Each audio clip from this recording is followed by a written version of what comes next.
Okay, we're all good with recording, right? Cool. I do recommend make sure you just speak up so that the microphone can pick it up. Otherwise, it will be a little bit difficult to hear. I'm going to make sure that it's on like original sound. Here we go.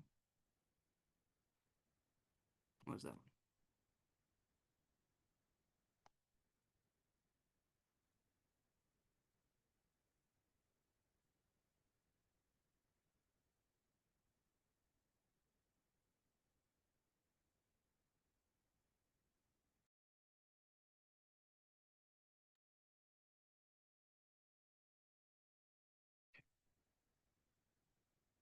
That should help a little bit. Test, test, test, test, test. Okay, that should work. Better or better? Better, better, better, better. Better. Better. Beautiful. Cool. Welcome, everyone. It's 6 o'clock, so we should go ahead and get on to discussing. Our reading for this session was Blackshirts and Reds by Michael Parenti. It is chapters 1 through 4 and chapter 9. Is that correct?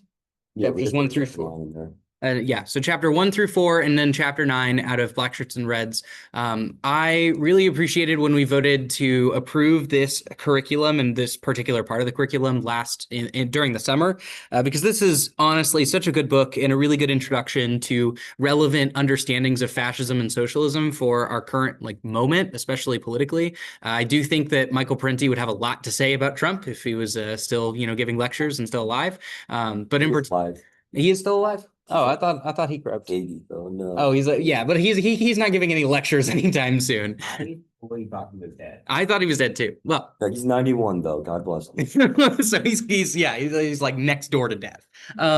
Point is, he's not giving any lectures, but I do think that this is a super good opportunity to have this conversation. So, I think that, yeah, that's really all I had to say as far as the announcements. Best way to continue with these education sessions is to join us at the YDSA. We meet every Thursday at 6, and you can follow our Instagram at KStateYDSA, the same handle as our YouTube. So that's all I got to say. Sam, you are leading this. We ready to go on to the first discussion question? Go on. Okay. The first one's just a few questions that I have asked for you guys. So we'll start off if we want. We can start with the first one. What's your biggest takeaway from this book? This nice little pamphlet that Michael Parenti wrote. If anybody wants to start off, go ahead. Any buyers? Any takeaways? Mikey? Yeah.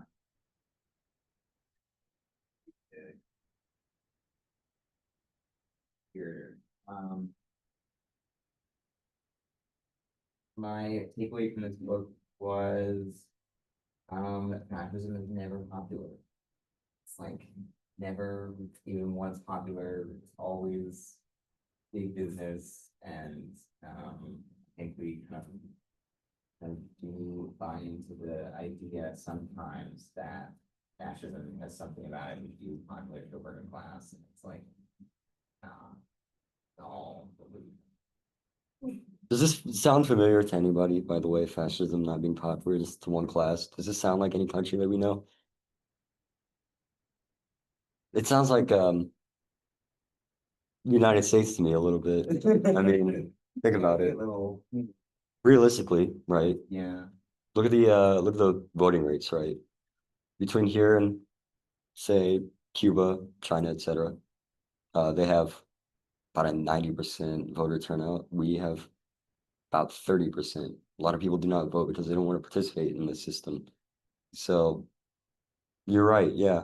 And you can kind of look a bit where we're at now, but fascism is still pretty unpopular, but they have a way to get around that pretty easily. Any other takeaways?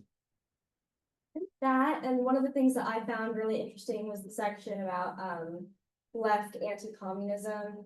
And I think that the context, it's just really interesting to see how not much has changed now. I mean, you'll even see, like, I think about like liberals specifically, I don't know, I just saw the interview with Kamala Harris recently, which she called Trump a communist. And it's like, wow, modern day politics is really just accusing each other of being communist. And I think like a lot of the takeaway was about the way that the left, or like leftists will be like, communism is actually bad. When there's a lot of like lessons that we can learn, and why like communism, we shouldn't like disavow it. Yeah. I think that's one of my favorite takeaways too, is the way that we are constantly told what is and is not allowable to discuss, think about, learn, listen, read, all of those things, like so constantly.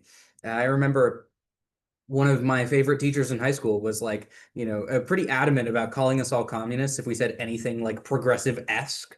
Even if you said something that was like a classic Democrat talking point, you're like, lower taxes, so that, lower taxes on small businesses, raise taxes on big business. Communist, boom, communist right there. It's like that claim, that quote on its own is like obviously not communism, but it's the way that we kind of smuggle in that hegemony, that like constant imposition of what you can or can't think, in so many different ways. I think he eloquently breaks down in these chapters. Really cool. I'm sure if Michael Parenti was giving lectures, he still probably can't. He's 91. Maybe he can do it. We'll invite him. I've heard that. I've heard from Dr. Rockhill. He's got some maybe dementia or something. I don't know. But Didn't see a lot of Dr. Rockhill's lecture. yeah, Dr. Rockhill's a lot like Michael Parenti. I believe that lecture that we had with Dr. Rockhill, which I believe you can check on the K-State YDSA YouTube channel. That is true. At any point, if you want to watch someone who's a little bit more qualified than me speak about this subject, Dr. Rockhill really hammers into it, and he hammers into specifically the liberalism aspect of it. So even characters like Bernie Sanders, right? There's someone that you have to watch, right? There's someone you have to understand that he's still part of that establishment, and that what he says might sound pleasing to you, but his advocacy isn't for socialism, it's for social democracy, which, if we know anything about social democrats, they killed Rosa Luxemburg, so or are partly responsible for that. So at any moment, they're not necessarily going to be as trusted either. Would it sound nicer to have a system like Norway, Finland, or Sweden? Certainly, to the eye that a lot of people have in terms of politics, it sounds a lot better, right? I would kill to have healthcare that I can go to and be treated, but that's not where it ends. It ends with worker-owned means of production, right? So he's kind of this establishment figure that comes in and sort of keeps us more into electoralism rather than revolutionary thought. So that's something to watch out for. On to the next question, unless anyone wants to add more to the takeaways. I did want to comment, you guys mentioned like communism being a bad word. And I remember watching a video kind of exploring how that became a thing. Because of course there's McCarthyism, there's just like this active propaganda effort to make communism the most evil, anti-God, anti-American thing possible. I think that's just survived. Like it has not been taken down. And that was a deliberate effort from exactly the thing with the kind of people who don't want any policy that benefits workers. Yeah, I think that calls back to the discussions that we did earlier this summer on the manifesto and the ABCs of socialism. You could watch both of those videos on the YouTube page as well. But I think in particular, it's that Marx has a really good part in the introduction to the manifesto that's like, hey, we are, like, when he says, he's being a little bit hyperbolic when he says like the specter that's haunting Europe is that of communism, that the specter is communism. But what he's saying there is not that like literally communists are like hiding in wait and ready to strike at any moment and that Europe should fear them. That's like outwardly what he's communicating to someone who's reading it as not a communist. But all the communists in the First International know very well that they are not like poised to take over governments or like ready to do anything like super substantial. They're publishing the manifesto to convince others that this is like... I mean, they did publish the manifesto and then immediately do revolutions in like 15 countries. Okay, well, So, that was like, they were kind of pointing. I don't know. Well, those weren't communist revolutions. Many of Yeah. those were bourgeois revolutions. Yes. Like, there was like a vibe that they were gonna like. No, and totally fair. They wanted to capture some of that revolutionary energy that like existed at the time, but it wasn't like the communists were necessarily the vanguard or leading any of those historical moments. And so I think it's interesting that you bring up, you're like this ideology of like McCarthyism and anti-communism has not died. And part of that is one, that he says that in that moment, that the most fearful thing to any society of capitalism, to bourgeois society, is communism and socialism. That the ideas of the workers and the socialists are going to necessarily be a threat to those institutions. So when he calls that like communism is the specter that's haunting Europe, it is not a question of like whether or not communists are actually going to be successful tomorrow at overthrowing the government. It is a question of whether communism is necessarily opposed to capitalism. It is necessarily a threat to capitalism in that way. That's why it's the ghost as opposed to like, I don't know, hey, we're like knocking at your door with dynamite or something like that. Yeah, and it kind of gives you a good insight to why fascism is even popular with a lot of these corporatists, right? These oligarchs. Particularly liberalism is very, that's the big thing. They love neoliberalism a lot, right? So they love their Margaret Thatchers, their Ronald Reagans.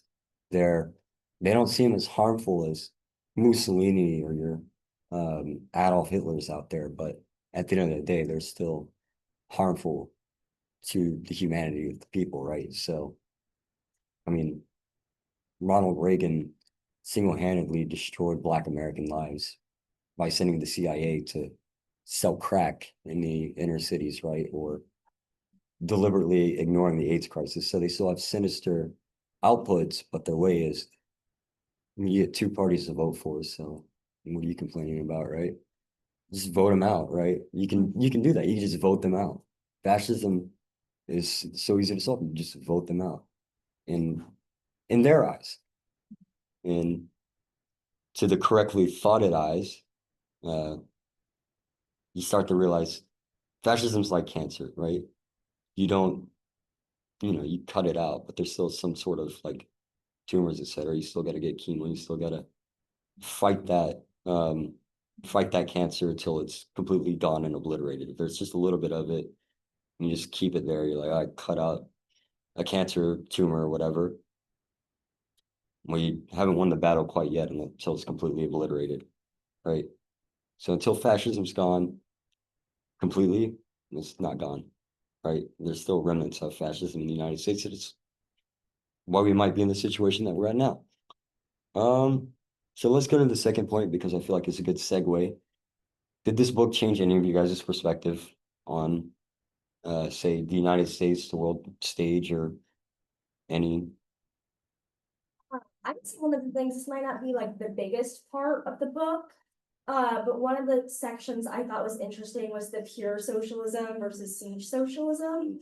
And I guess I had a lot of US like ingrained myths in my head about particularly the USSR. And they didn't mention China here, but I've been one to maybe like use the word like state capitalism before when like Parenti breaks down like the exact like I think they like he had like 4 reasons why like that's not necessarily true. Like why like Eastern Europe and why like communist states were good in these particular like measures, and why they had to do it. If they did not industrialize, if they did not do it, it would have been unsuccessful. And that kind of changed my perspective on a lot of like maybe I've been too much of a pure socialist in the past. Maybe I've been too much of a critic of Stalin, when I, have to understand. I think they gave the example about Spain and the anarchists who took over the towns and said, we're going to like take over these towns now. We're going to, be our own communes. And then they didn't work together and they were ultimately crushed. And I think that really, and then the other example about like Hitler and like mass industrialization that needed to happen in order to in order for to defeat Hitler. I think those both really changed my perspectives about like pure socialism versus socialism. Okay. Any other perspectives? Had a little bit of change, even if it's just a little bit, right? So, Yeah, I think my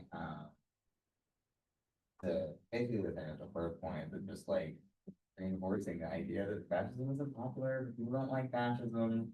That often will get people being like half of the country or like if the country is split 50-50, half the country is like Republican and half it's like liberal or and just reinforcing that like this is not true. It doesn't really matter what particular things what particular ideas the bourgeois uses to like implants in the heads of the working class. The working class are still tied to each other more than they are the bourgeois. And um, um, yeah, I want to say that like we often, I feel oftentimes people will be like, how are we going to convince these people who are like transphobic or homophobic or racist to be be communists or like to join together, to work together to do something more. But I think Parenti makes the case that like the convincing people to do this is, and it's like it's easy. You don't have to convince them to um, to leave. You don't have to change their mind first. You have to change their conditions. It's really hard to argue with someone giving you free food. Yeah. It's really hard to argue with someone giving you free food. Also a good point, but I feel like what sparks revolutions and also probably inhibits activism is survival. So if someone's starving, they're gonna throw bricks through windows to get their food if they have to. And if you're starving, it's also very hard to do high-minded stuff. It's get my meal tomorrow. So if you feed people, you make them feel safe, and you show them, I actually give a shit about you, they're gonna want to give that back because that's just kind of just how things work. Yeah, that does call, and when you just say that's how humans work, this is like a good point to bring up like a little bit of philosophy and how you just did it without knowing it.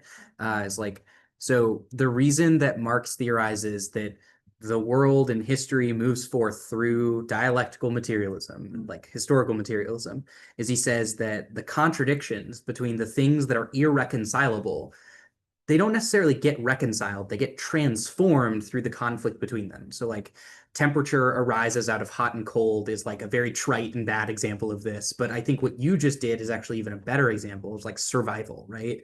Marx says in the manifesto, he's like, okay, capitalists are always going to try to make production more efficient and then make life harder for the worker. But if they don't have workers, they can't produce. And so there's a contradiction there. And so similarly, you said that for someone who's trying to, for example, revolt or engage in revolution, it is very hard for them to do that when, for example, they like depend on their meal from their employer, when they depend on their healthcare from their employer, when they, for example, if they want to resist the censorship or the low wages or the working conditions or whatever at their particular plant, well, guess what? We own your house because this is a company town.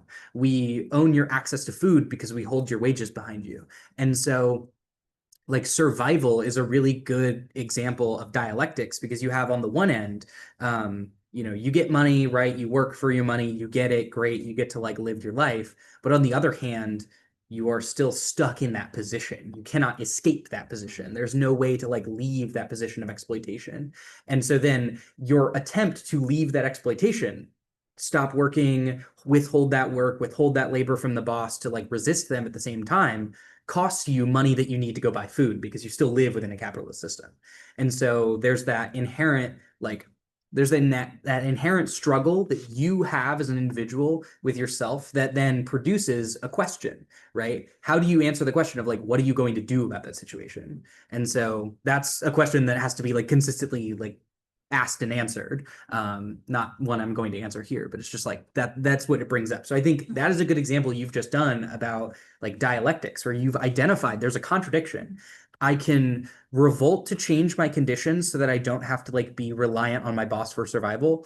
But that revolt costs so much to me that I literally cannot survive that. right? And so how do you deal with those kinds of contradictions and those like conflicting ideas within your own head to respond to the situation around you? Super, super important. Yeah. You know what it reminds me of, right? Have you ever seen this movie, They Live, where I've not heard that one. so it's this like dystopian film, right? And so this guy, Glasses. yeah, he puts the glasses on, right? And you see all these brands and stuff, and you see what they truly are, right? And they're each this like separate distraction from what's going on, this and that, right? So I'll give you an example, right? Apple recently, they released the new iPhone 17, right? We all really good at Apple brands, or Apple Macs, or iPhones, etc., right? You have to go out and get those. But don't worry about the fact that, there's some child in Bangladesh or whatever putting this together through capitalistic exploitation labor, right? Don't pay attention to that. You're getting a new phone. This is awesome for you because you now have this amazing new device that you're able to, do iMovies on, play Clash Royale, and go on Snapchat and Instagram and catch up with your friends. And the new update just came out. AI is now involved.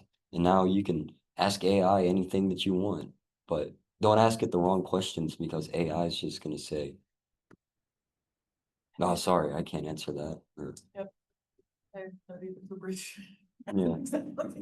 So you should call 988 or something like that. It's what they'll tell you to. And then now the police are at your door and all that sort of stuff, right? So it all ends up working for the system, right? So a real funny video that I sent to the Instagram of why I say that I hope could be posted after this was a video, an individual by the name of Carlos Garrido. He posted a funny little meme, right? And it was in the United States, our 5-year plan is, or in China, the 5-year plan is industrialization, agriculture, right? How can we make the lives of the people better by giving them their needs, right? And sustaining that, right? Or in the United States, our 5-year plan is the new Marvel layout, right? So you have the Avengers, that's our 5-year plan. And I don't know what you guys are going to survive better on, the Avengers or having a roof over your head and being able to eat potatoes and rice or whatever you so desire, right? Food. Personally, I probably would prefer to eat food than the new Marvels movie or try new Marvels movie, but The next crappy Marvel's movie. Like let's be very clear, it's not even a good movie. No.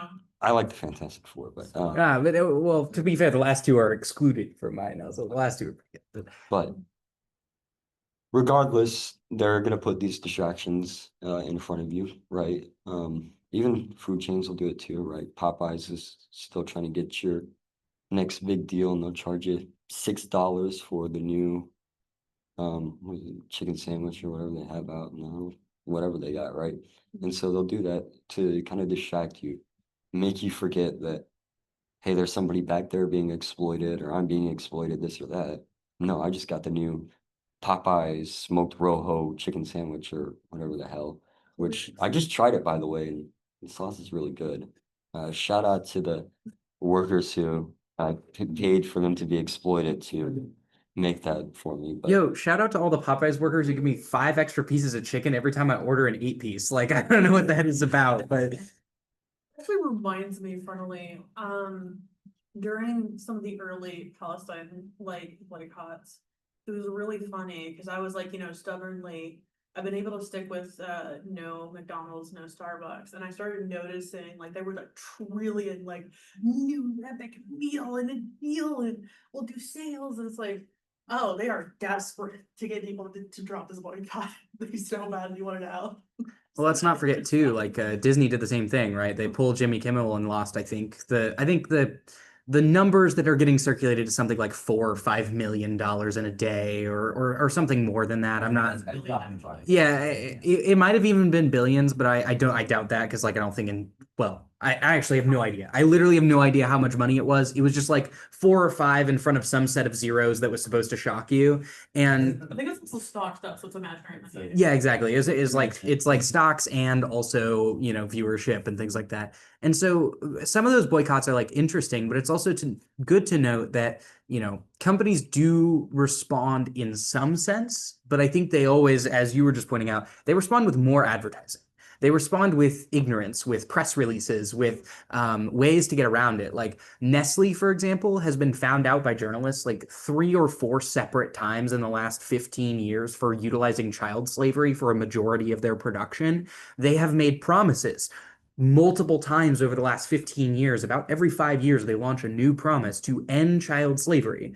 But every time they make that promise, the first time they were like, we're going to end child slavery by 2010. Then 2010 rolls around and they're like, so we're going to like reduce child slavery by like 2015. 2015 rolls around and they're like, well, so like we'll like think about reducing child slavery in our production just a little bit by like 2030. And now it's 2025 and they've like, well, we have to readjust our targets because the market is a little bit different now. Like that is quite literally how Nestle has responded every single time, which goes to show you how they'll like, they'll wave the treat in front of you while also being the reason for your lack of ability to survive at the same time. It's like you can't survive without us, but you can't survive with us either. Mhm. So also, I think that that's the reason why you get the revolution in, why there has not been a revolution so far in America, and why, like for example, Marx theorized that the revolution would happen in industrialized countries who are at the height of capitalism because they would have the industrial forces to sustain socialism, right?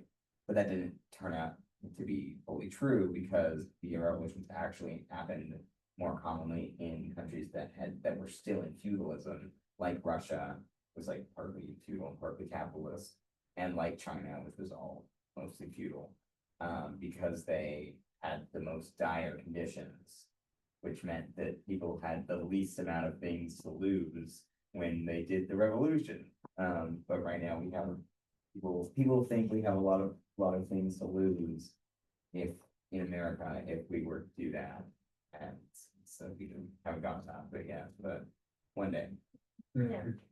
Anyone else, this book changed your perspective or anything you've heard has changed your perspective a little bit? If so, how? Just trying to. I'm with Marx now. I don't believe in genes. He's right about everything. Like, There we I hate go, the there fact we that go. you said he was wrong about something. I liked in the book a little bit, but in general, whenever we read these, it's almost like, especially as someone who's not that well versed in theory, it's very uncomfortable how much it's like, wait, this is just now with different proper nouns. Yep. And that's always like such an annoying thing. It's like nothing has changed. It's just now with different proper nouns. That's cool. That's yeah, that's pretty good. Like you're describing my life, you're just using the wrong names. Well, it even goes into like when he talks about like say the purity fetish of socialism or whatever, right? For example, I'll see some leftists even, right? They'll be like, well, China's not exactly too, socially liberal, right? They're a very socially conservative society, right? It's China. They're different from the United States and the West in the fact that, right, we are all, we're so for gay rights and all that sort of stuff. In China, I mean, we're so for gay rights that almost every politician in the United States against gay rights. Yeah. Like, It's the funny one. Like they point to But at the least- issue about like, oh, they hate gay people. It's like, like, yeah, you any do. more than us, like, I Yeah. don't know. but they'll look at that and they'll be like, oh, China, they're against gay rights. They are a failed socialist society. And it's like, well, let's look at the conditions that led them before that, right? They've only been socialist for 66, 70 years, um, 80 years maybe, but it's a progress, right? It's science and it's the transitionary state that they're in right now. So you can't look at everything with a pure, I've read all the books, I know what the hell I'm talking about, right? They're actually living it, whereas we haven't even gotten to a revolution yet. So Yeah, I don't know, China's probably a little bit ahead of us. I kind of think it's like online, and they'll be like, "Oh, I don't think China is really socialist." I'm like, you're just like a guy and you're like running a country. Oh, Like, yeah. I feel like it's kind of pretentious to be like, I know better what to do in this country that I've never been to, than the people who are running the country. We've all played Hearts of Iron. Now, obviously, I think I know how to run every capitalist country better than any capitalist, but like, You know what I think is The funny? bars in hell. the bar is in hell for capitalism. What I think is funny about that is because, like, similarly, you're like one random dude on Reddit clearly knows how to do socialism, and not, all of these hundreds and thousands of people who are involved in the state bureaucracy over there in China. And I think it's really interesting to compare that to, like, okay, think about the United States. Most of our policy decisions are not decided upon by the people like affected by those things. They are often decided upon by people who have already made it to that position because they haven't dealt with those things. So, like, people who've dealt with homelessness, drug addiction, food insecurity, and things like that do not end up becoming politicians because they are not like rich people who had the funding, backing, and support and connections to be able to get to that position. And then the people who end up like getting involved. So, for example, prosecutors become presidents, and we've got actors and actors and shit who become Reagan, who end up ripping out the welfare state. And then you've got people like Kamala Harris. yeah, you got Harris, Trump, Reagan, all of them. And like, Joe Biden was a career politician who like defended US militarism and the ability for us to go kill people abroad, just so that we could maintain some semblance of exploitation here at home. It's like all of those examples are ways that that this like one dude on Reddit who has no connection to what this country is facing, similarly, a state prosecutor gets to decide what people need with regard to like drug offenses. Like, you're telling me the prosecutor knows what criminals quote unquote need? Like, come on. And we're also talking about people who they don't face houselessness and things like that. So you know who they have to listen to? Lobbyists who also have a lot of money, the nonprofits who make money off of making more money, like how they shift funds so that they can maintain their structures of the companies, that they can keep paying administrators for doing no job whatsoever. It's like there's a constant cycle of just like, okay, all the people who are supposed to be making decisions about us are all the people who have no idea what decision to make, and we just think that's totally okay. And then we look at another country where you're like, how undemocratic is that? Look, how undemocratic is that? It's like, do you know? Do you even know? Like, no, I don't think so. Like, FBI agents are trusted to write books about what communism means. Like, like what? COINTELPRO knows what black people need? I don't think so. Dude, I feel like I've firsthand dealt with a lot of that because I feel like every poverty-related program and every disability-related program is exactly that. Every application to disability has made me never want to apply to it again because it's just a nightmare. SNAP's the same issue. It's just like, here, poor person or person struggling with a disability, fill out 10 trillion pieces of paperwork, and then maybe in 6 months we'll give you any help. Yeah. It's like $50. Literally, it's that bad. It's like, oh.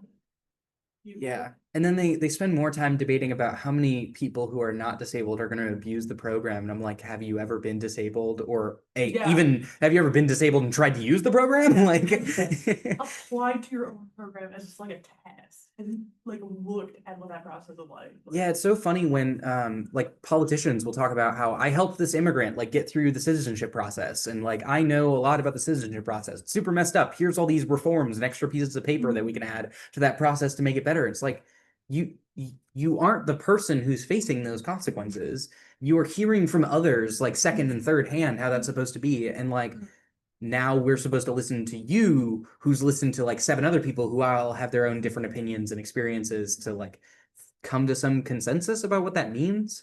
And like the thing is, you're probably not going to hear from people who don't already have the money, power, and influence to be in that room in the first place. And so it's like that's the struggle that I see with that's the struggle I see with like us making comparisons between ourselves and other potential democracies, right? Or like evaluating other democracies. What does democracy mean in the context of like houseless people functionally don't have a vote because they can't get a voter, like an ID, to even go to the polls, right? Like, that is that democracy? I don't think so. Yeah. Well, anything else? We'll go on to the next question real quick. Oh, do you want to go to that? Yeah, Okay. just or we could save it for later. You can write it down or put it in the back of your head. Is there anything you wish you learned from this book or outside of the contents of this book? So anything in terms of the subject, specifically liberalism, fascism, etc. So is there like something that basically you thought should have been in the book, but Could have been in wasn't? the book or is relevant to today that if you were to ever write another chapter for Dr. Parenti or Mr. Parenti, Dr. Parenti, I think it's Dr. I think it's Doctor. Regardless, yeah, fucking Dr. Parenti, yeah. Comrade Parenti. Comrade Parenti, there we go. For Comrade Parenti, is there any chapters that you would maybe add to his book? On something, anything?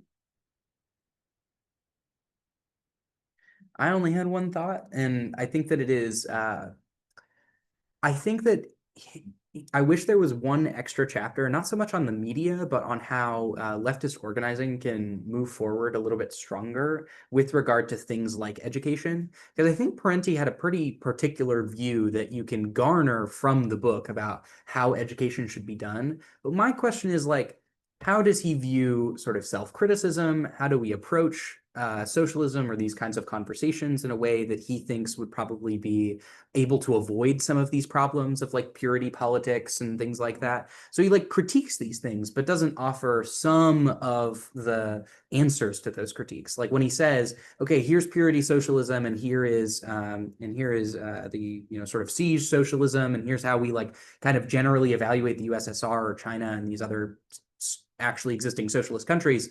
And it's like, okay, yes, we maybe misevaluate them, but then he doesn't offer, other than some of the siege socialism stuff of like, okay, maybe we could like think about it in this context. Okay, how do we then proceed from that?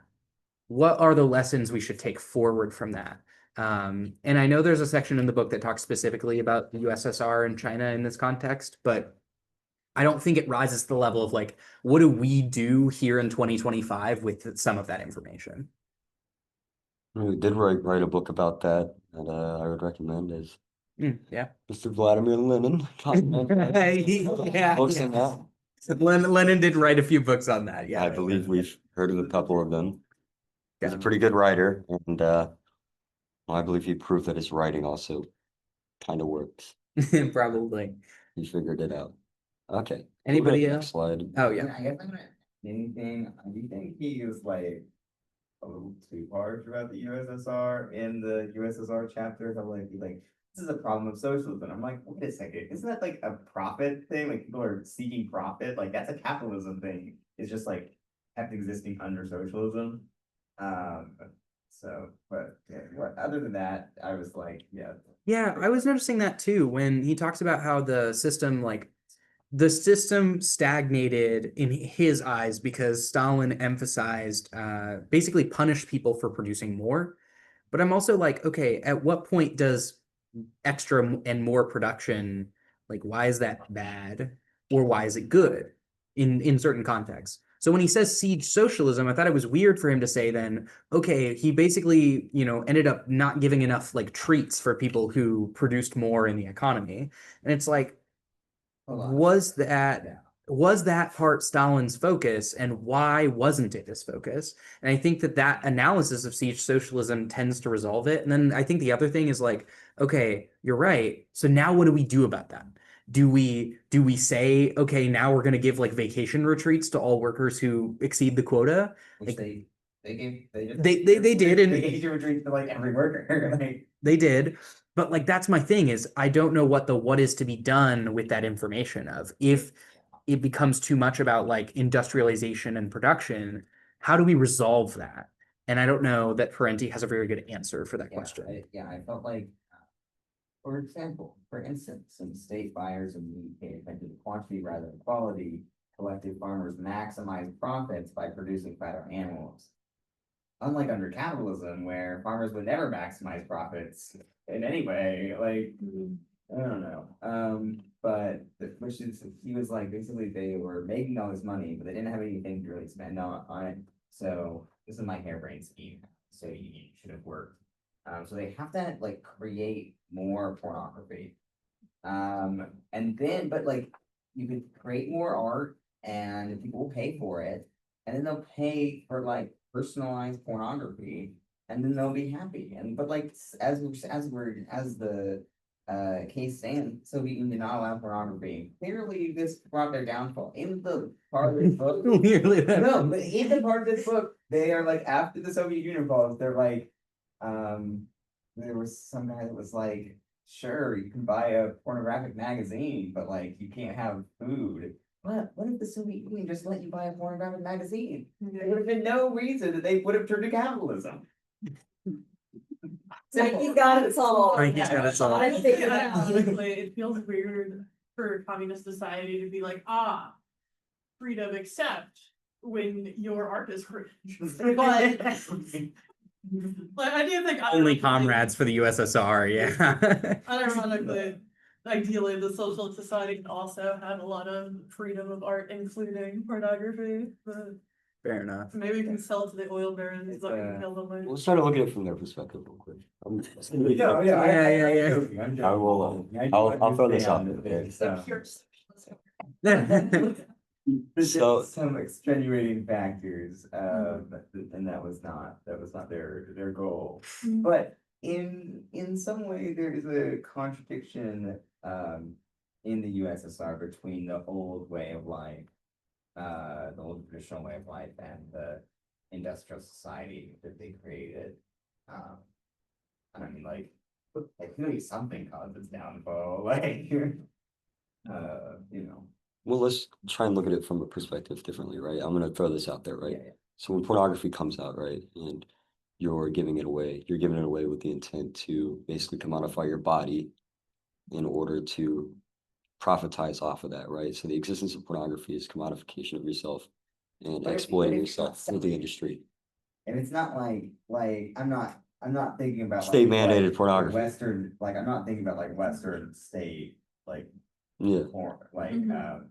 that kind of stuff. I'm thinking of just like the concept of having erotic art, and I think it'd be very different under communism. But Well, but I think that's an important point though, is like the question about what kinds of production are deemed like valuable or important is like a part of the siege socialism critique that Parenti brings, which is that we are so quick to say they outlawed pornography and not quick enough to say, but they also raised literacy and fed millions of people and like led them through multiple harsh winters. Like that's the key, Yeah. distraction that we always get. But like that's the other thing is I think that if he had provided a slightly better or like more comprehensive framework for, okay, how do we then analyze what you just said, Mikey, about like how do we analyze things like amenities that we get out of capitalism? Marx never thought of the like we would be able to go and get ice cream because it's a sweet treat. Yeah, exactly. Like cat girls exist and the anime con and all that stuff. Like Marx never thought of Labubu, and it's like, okay, no, Marx totally knew Labubu was a thing because we're just going to keep investing in shit that doesn't actually help us live our lives. But that's the other part, is that Marx is saying in the manifesto, along with Engels and throughout his works, that it's just like, okay, as much as you want these amenities, and this is what I think Parenti points to in East versus West Germany, is he says many of the East Germans had no idea the kind of exploitation that it requires in order to live a regular day-to-day life in West Germany. That like the wage system was so tiring and messed up that when they saw Hollywood movies or they saw the lavish like American as portrayed to the rest of the world, they kind of ignored how much poverty and homelessness and exploitation and just shit that was all over the United States and other Western capitalist nations, that they idolized the part about those capitalist nations that they wanted, but they couldn't/didn't want to pay the costs that are required for that. And so it's a question about like, this is why socialists often get called out for, oh, it's just austerity for the poor, like austerity for everybody, right? Is that you just want everyone to live a like, colonial lifestyle from the expansion of the Americas, where we're all hand making our own dolls for our children and stitching our own clothes. And it's like, that is not at all what socialism is about. It's about negotiating what we as society can like actually produce for each other, not just ourselves. And that's the key right there. Yeah. I think it is kind of weird to make the distinction. Like, I think criticizing a specific society for the way they delineate this stuff is reasonable. But, like, the idea that people would not just find a way to make amenities, like there isn't already 1,000, 1,000,000, etc. artists making art for the love of the game and no profit, because art is notoriously hard to make profit from. Like, people are gonna do that whether it's useful or helpful to the mission, because people like to. Like, every society should have amenities, and it's kind of wild to think that, like, oh, if you want to work for the people, it's not going to have amenities. People like having nice things. It's just, I would like to have those nice things without children dying in cobalt mines, please. As we know, socialism breed, there's no innovation in socialism. It's all capitalism, baby. There we go. Yeah. We all know that. Are we ready to move on? Yeah, we can move on. Perfect. Sorry. All right. We're on rational fascism. Does anybody know who that guy in the picture is? No. This is a different fascist. So this guy is Oswald Mosley. To those of you who don't know, he was the leader of the British Union of Fascists. His party got banned in 1940 for unforeseen reasons. I do not know what events led to that ban, but there must have been a good reason for that, right?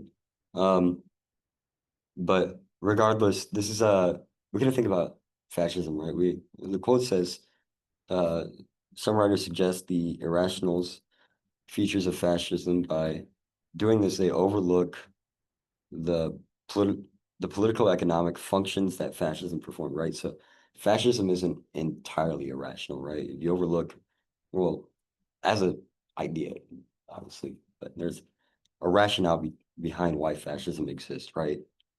It's just not for our interest, to why it's not rational to us, but to those it benefits, to those who know, it benefits them pretty well.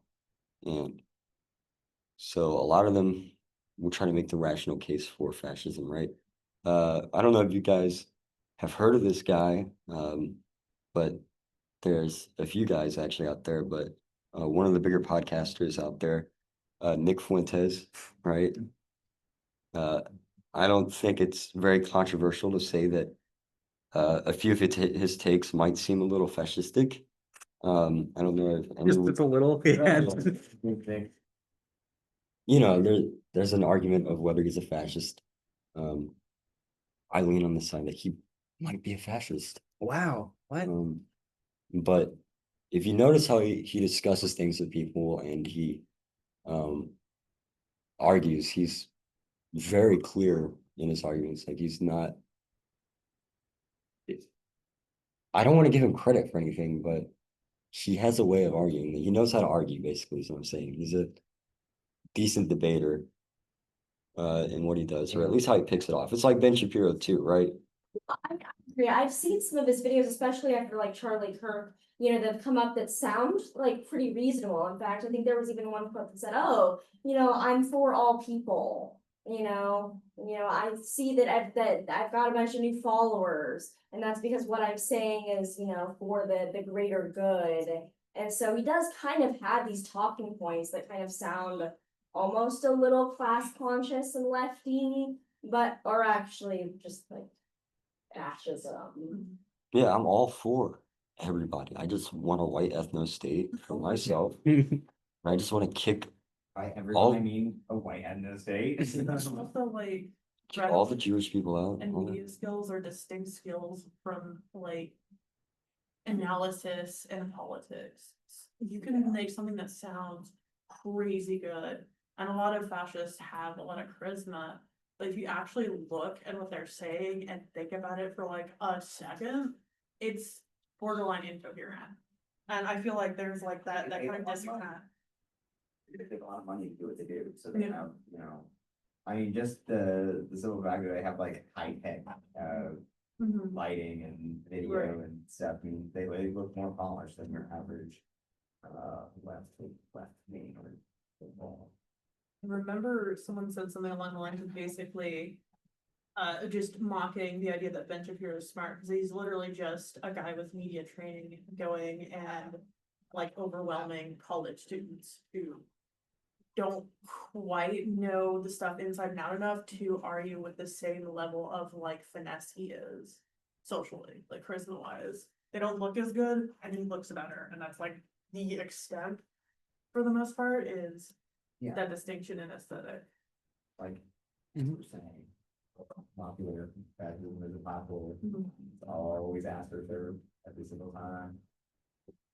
You mentioned that if you think about it for just a second, that their arguments become incoherent. Why are the arguments incoherent when you think about them? And I don't care so much that they sound good at first, but like, why is it that they become incoherent when you think about it? I think I've also seen some videos that directly call fascism like something that straight up hates intellectualism and kind of prioritizes strength over like consistency sometimes, but there's a lot of like disconnects where like if you think about it with the kind of priorities that we have, it starts breaking down. I think they argue with like more average priorities, trying to smuggle in basically everyone but me should die. And if you look at it, a lot of those inconsistencies pop up as like, you don't quite have a reason for this other than you just want these kind of people dead. That's what I wanted to point out, because I think that it's, this is what Parenti's argument is about rational fascism. It's that, yes, there are, like, we have to reckon with the fact that like 53% of the country like showed up at the polls. Well, 53% of those who showed up at the polls voted for Trump. Like, we have to reckon with that. And the question is not, wait, are all of those people necessarily like unintelligent, not well read, or something like that? That's not the question. The answer in some cases can be yes. Like, education is predicted with like, more progressive views, like in critical thinking and whatnot. But I think that the real question that's being asked by Parenti is like, not at all, why are people convinced by rational argument, but why is it that we think rational argument is what convinces them? Yeah, I mean, that's kind of a big issue is like, I think as society has, quote unquote progressed, we kind of like keep creeping up what we think the minimum is, but there's so much that has to be taught just for human being to do. Like, we can joke about how dumb Trump people are, but like, humans are kind of dumb by default if you count like all of our scientific knowledge in aggregate. It takes a lot to get that stuff, and it took literally hundreds of thousand years to even get what we have now. Yeah, I think there's some level of like, okay, it's really easy for conspiracy theorists to just say, oh, like, for example, the mRNA vaccine, like, rejected on face, doesn't have enough studies. And I think one argument that I heard that was like really persuasive on the opposite side of that was like, well, wait a second. Are you disputing the 150 years of work that we have about vaccines and the understanding that scientists have of vaccines? For them, you don't trust them to predict this to one specific technology out of the thousands they have developed over time.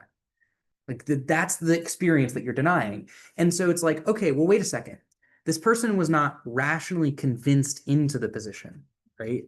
They felt some kind of like connection and interest that seemed shared with that person, not through they saw the right amount of evidence or whatever. Because if that were true, then you could just on Twitter send them the right tweet with the right links to the right articles, and they'll now no longer be a fascist. Like, that does not happen, and it doesn't work.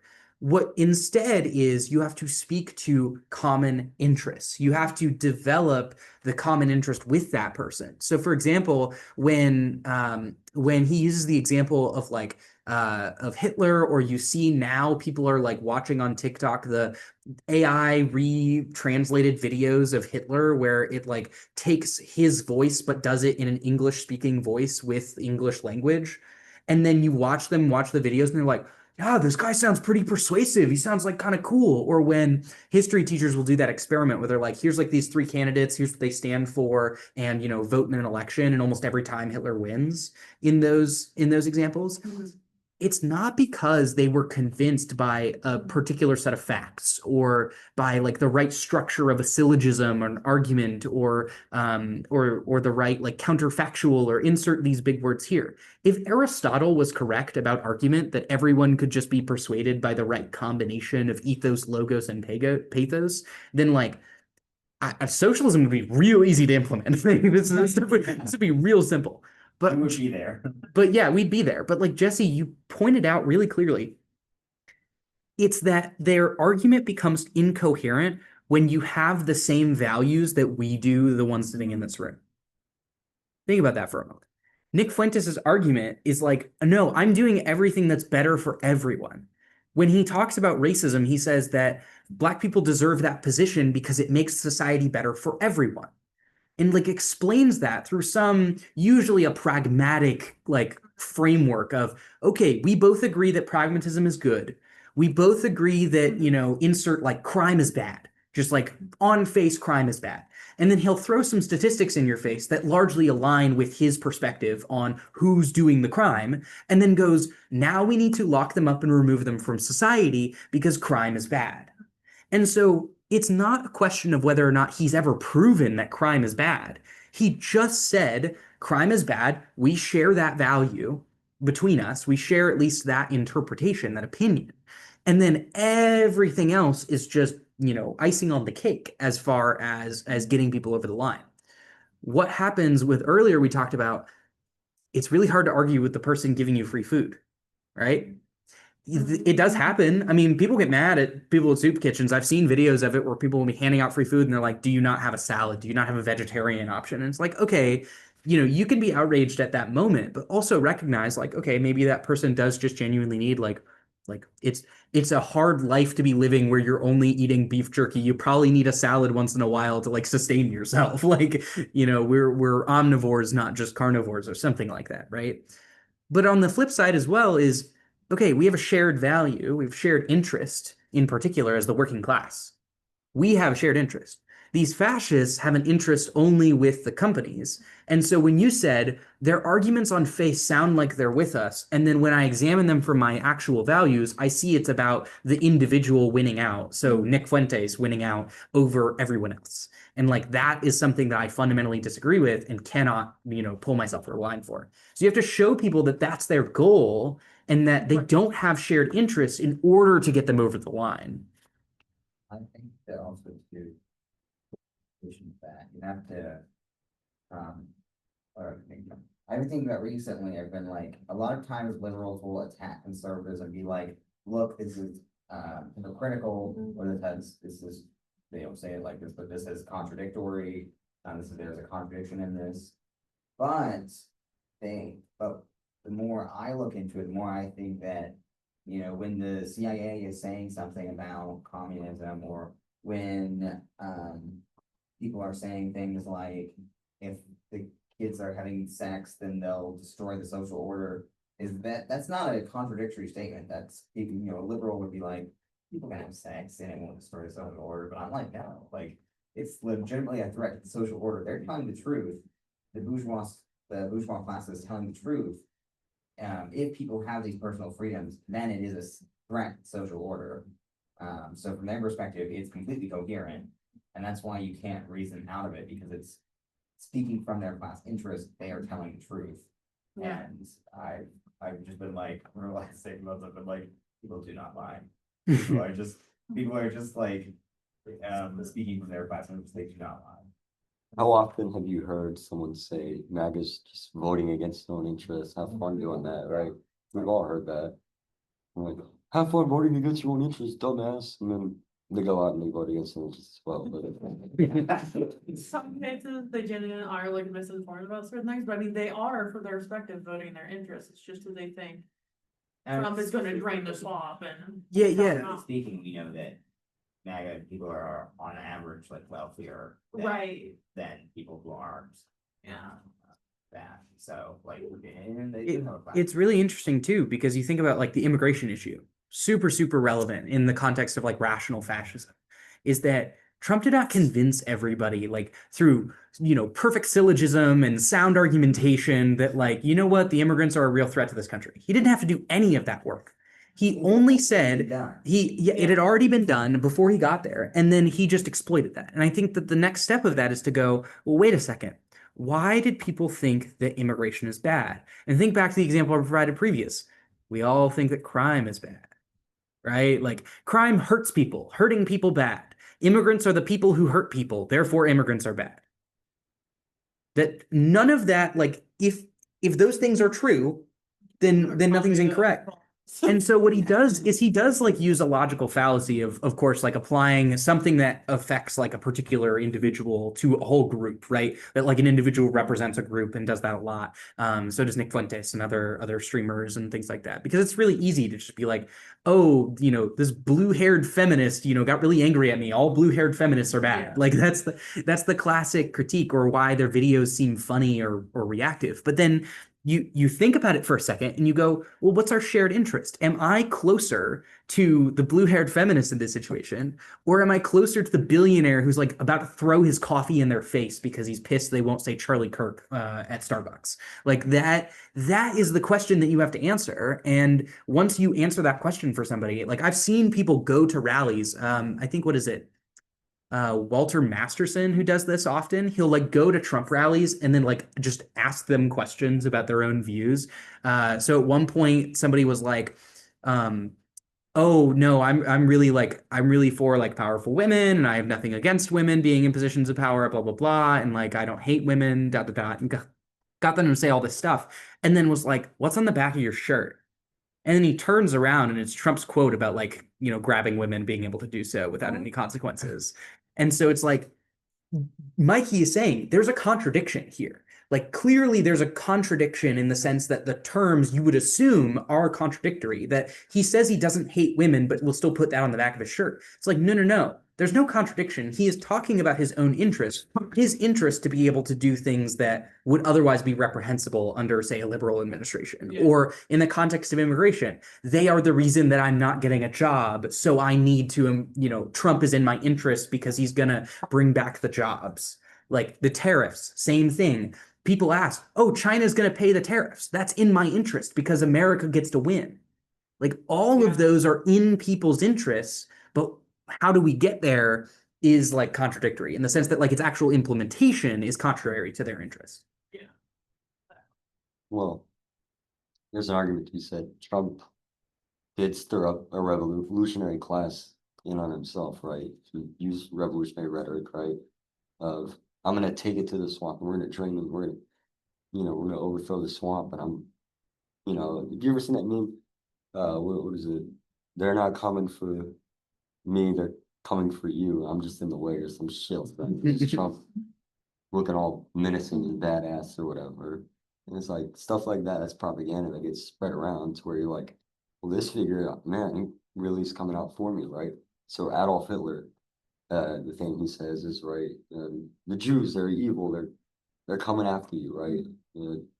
And the biggest argument you hear is from fascists is usury, if you know what that is, right? Charging interest to loans, right? Well, let's look at the historical analysis of why that happened, right? Historically, Jews were ostracized from any public position, anything in terms of like actual work, right? And so they said, well, you can work at the bank, right? If you want to become successful. So they started working at banks, right? And people started realizing, oh, we need loans and all that sort of stuff with interest or whatever, right? Or et cetera. Or they figured that they needed to throw some interest on it, right? And because Catholics and Christians, et cetera, and Muslims themselves, they believe that they can't necessarily hand out interest, right? It's changed, obviously, but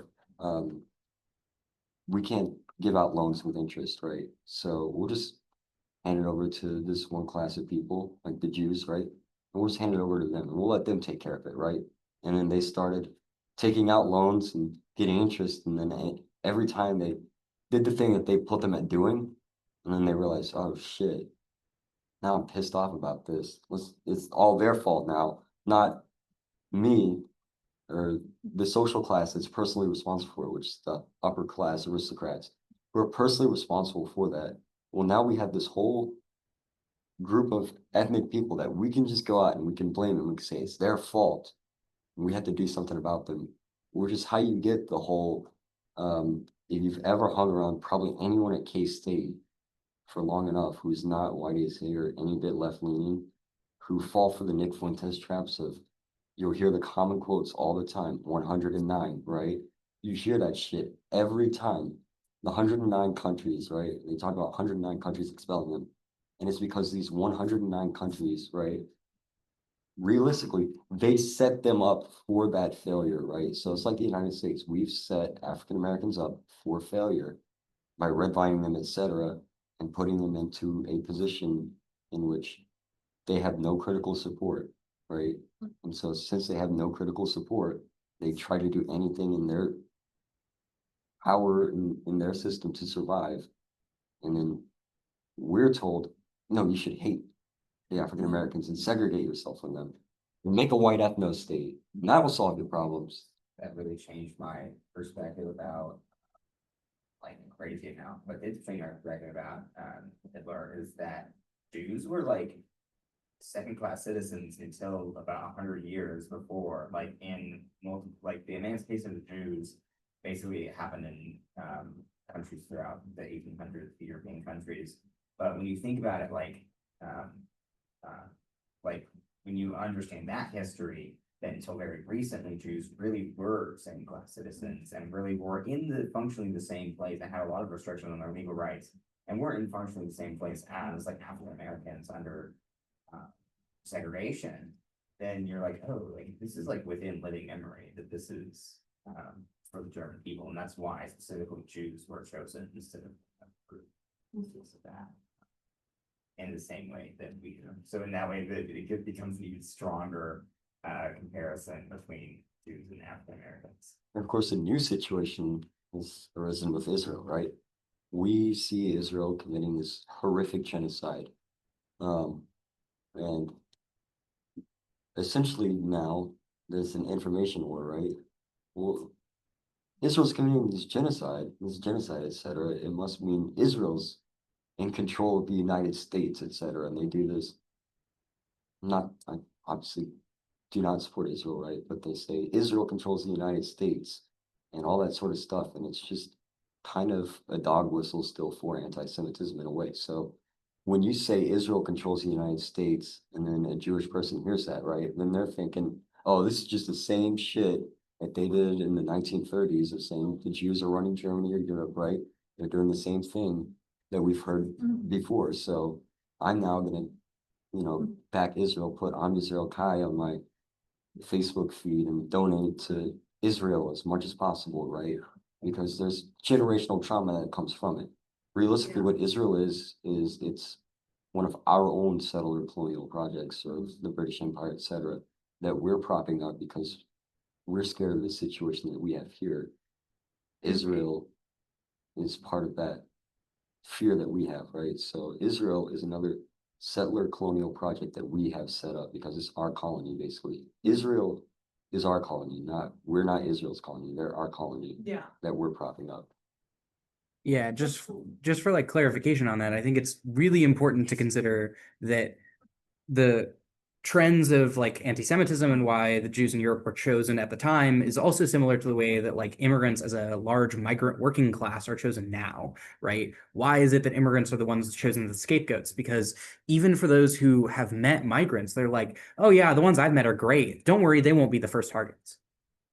The Jews in Europe were the same thing, in the sense that a lot of those who did own a lot of space or like sort of purchase and like were managers at the big banks or managers at the industrial shops and things like that, they didn't end up like leaving the factory floor until at least a lot of Hitler's, plan for Germany was underway. And the reason is because they were essential to production and maintenance of the capitalist systems at the time. And so until then, Hitler reorganized those corporations and gave benefits to people who would then be the new wealthy oligarchs and said, it's in your interest to help me take them out. Right. And so then sets up a new system of rewarding corporate oligarchs for giving him weapons, giving him loans, giving him access to production in all these new countries. And then so it's like it's not a question of whether or not these people right now in, say, the United States are just like being targeted. That's not the question we have to answer. The question is like why and in whose interest those targetings are being done. And so in the context of the United States, it's like, okay, we have this large migrant class doing a bunch of labor. And it's very, very true that now a bunch of industries are like kind of collapsing a little bit here and there because of the lack of access to migrant labor, because of the crackdowns by ICE. And then Trump is utilizing ICE as like a police force against protesters and things like that. Because we have this recent memory of this underclass that exists and has been deprioritized and vilified and dehumanized for decades. Now you can use them as the scapegoat for all of our economic problems that were created by the ruling class. So in the similar way that Jews were put in their position to be bankers and then, criticized for being bankers, like what the fuck. And similarly so, you can criticize the immigrant for causing economic plight because they're taking your jobs. We invited them here, right? We opened up the gates, so to speak, with immigration, blah, blah, blah. It's like, okay, now you're here and we want you to do all of this shitty labor that no one else wants to do because we can pay you cheaply to do it. And then now they are the problem and the reason why our country is failing, not the oligarchs who set up that system in the first place, that system of exploitation in the first place. It's always redirecting that blame, which makes it, again, it's rational fascism, not in the context that fascism convinces you based on a like correct set of facts. It's always, here are interests that we assume you have and that you will always assume on our behalf as the wealthy. You workers will assume that our benefit is your benefit. Trickle down economics, migrants are taking your jobs, those kinds of things. All those political lines all align with what capitalists make money from. If what you thought didn't align with making money, then like we wouldn't be making money. We wouldn't, have this like capitalist engine that keeps going. Any other thoughts? Not thoughts, but Yeah. a question if we want to address it at some point. Mhm. Do you have thoughts on ways to like link to those common interests for people who aren't, kind of already in the club? Do you have anything, Sam, you want to start with? Or So like the common interest between like immigrants and just in general. Well, you were talking to someone kind of actually doing that process of kind of connecting with them. You guys mentioned, for example, like food, but like in theory, it's interesting, but the autism plus not a lot of experience, I'm not really sure how to like interpret and know what to empathize with someone on, like moment to moment. Like, how would I make you understand what I'm thinking? It could be kind of weird to them. I have an answer if Of okay. course, I'll take some time to think about it. Yeah, my biggest answer to this, and this is classic in like organizing conservatives, right? There's a question about, okay, what exactly does a Republican have to gain from even listening to me or responding to me? And how do you convince the racist? How do you convince the white supremacist? How do you convince the rich oligarch person to sort of, I don't know, maybe abandon their class interests? Like, okay, there are some situations in which that is not possible. Things up right? like angles. Yeah. Like, so this is a good example is like, there are plenty of people who have across history, like renounced their wealth or like changed their class position in some way, or have like, joined the revolution in ways that are like, tangential to it. I think a good example of this is like when you watch the show Star Wars Andor, you can see how much of the like money surrounding the revolution and like those who are astroturfing the other side, the left, are liberals. And the reason that they're doing this is not because they're like actual leftists or real revolutionaries or the ones going to be on the front lines. It's because they just happen to have the money to like sort of support the movements that are happening. And at some point, that does come at odds with what the revolutionaries want. And those conflicts are explored in the show. But then you think about, okay, how do you convince the people who are like generally benefiting to then move over? Okay, two ways. One is they have to question their own like understandings of their interests. So this is how like cult deprogramming happens. This is how religious deprogramming happens in like especially for cults and things like that. Is usually it's family members who contact their member in the cult and explain to them like usually what happens is like, hey, we miss you. That person didn't like realize and is like, wait a second, like why do you miss me? Like you should join the cult, right? And over time, the family member generally breaks down that idea that there's like this separation between the person in the cult and out of the cult and sort of like re-exposes their humanity to them. So they have to like question something about themselves of like, why is it that I'm forced to ignore or hate my family members? Something that I hold so dearly, why do I have to, ignore that? And similarly, so you can do that for conservatives, racists, and those who think in subject positions who might be oppositional to you. People who are like misogynists and things like that. They say, this is the proper role for women, right? Why? Because it maintains society and societal integrity. Why? And the answer is because they generally want to either maintain, let's say, economic production, family stability, right? They want to provide like a proper environment for raising kids. Like those are the general answers that are provided. What they all speak to is a want for like security in oneself. Security in oneself, economically, socially, politically, whatever. Nobody likes to sit here and like fear what's going to happen tomorrow. And similarly, conservatives weaponize that fear against people of the everyday, against them for the interests of oligarchs. And so that's one way you can do it, is you can start to break those moments down and be like, well, if you want to be secure, the best way to do that is to like have a community. Because why is it that you say childcare is so expensive and you think that home care is better and that people should be able to like, take care of their children, spend time with them and all that? Why is it that you work 80 hours a week for like very little pay and you just got screwed over on your overtime hours by your boss? Can you see your kids when you're doing that? No. Why do you care about women being in the home if you literally can't even be home yourself because your boss is telling you have to stay at work? That's the kind of shit that tells conservatives like, wait a second. Why is it that you care more about when my kids get to see me than like that politician I just elected does? That's that like criticizing how they view their own interests. The next thing that you can talk about is, and I think this works particularly in red states or those who like have direct interaction with migrants, is they often have this dissonance about who gets affected. I know people like toss around this quote of like, okay, they took the communists, but then, that's not me, and then they took me, blah, blah, blah. Like, okay, understood. We've all heard that poem and whatever. The poem itself doesn't work for conservatives because they genuinely like have been told and given a promise that they are not going to be affected. And they also generally hate communists. And they generally hate all the people in the list. And so that poem only really works for like some liberals, maybe. But how is it that we can get to that sort of shared interest decision making from that perspective? Okay, you have to then explain to them where it is that it does like actually affect them. So, for example, you can use like double standards, right? You have a standard for them. That standard doesn't apply to you. Why? Well, they're a criminal. Wait a second.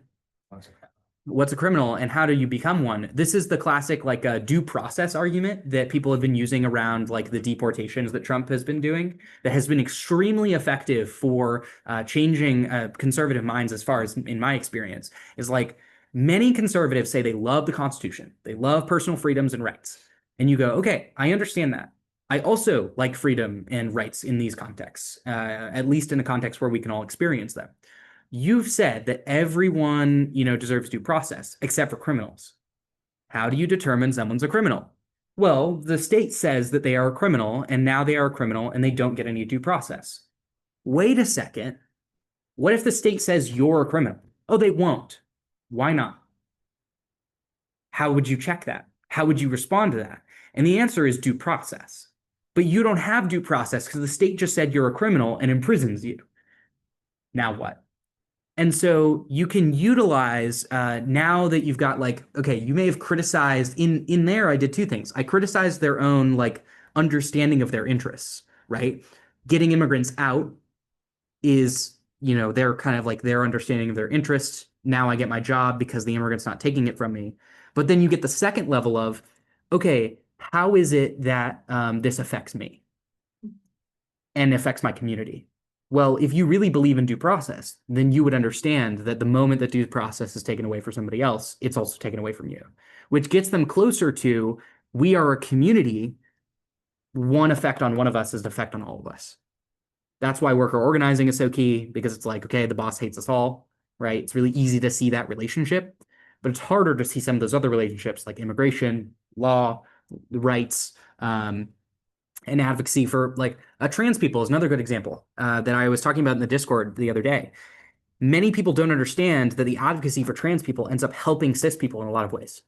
What is gender affirming care? Like they got super mad on Congress floor because someone asserted that getting a boob job is gender affirming care. Like that was the direct quote from Congress floor.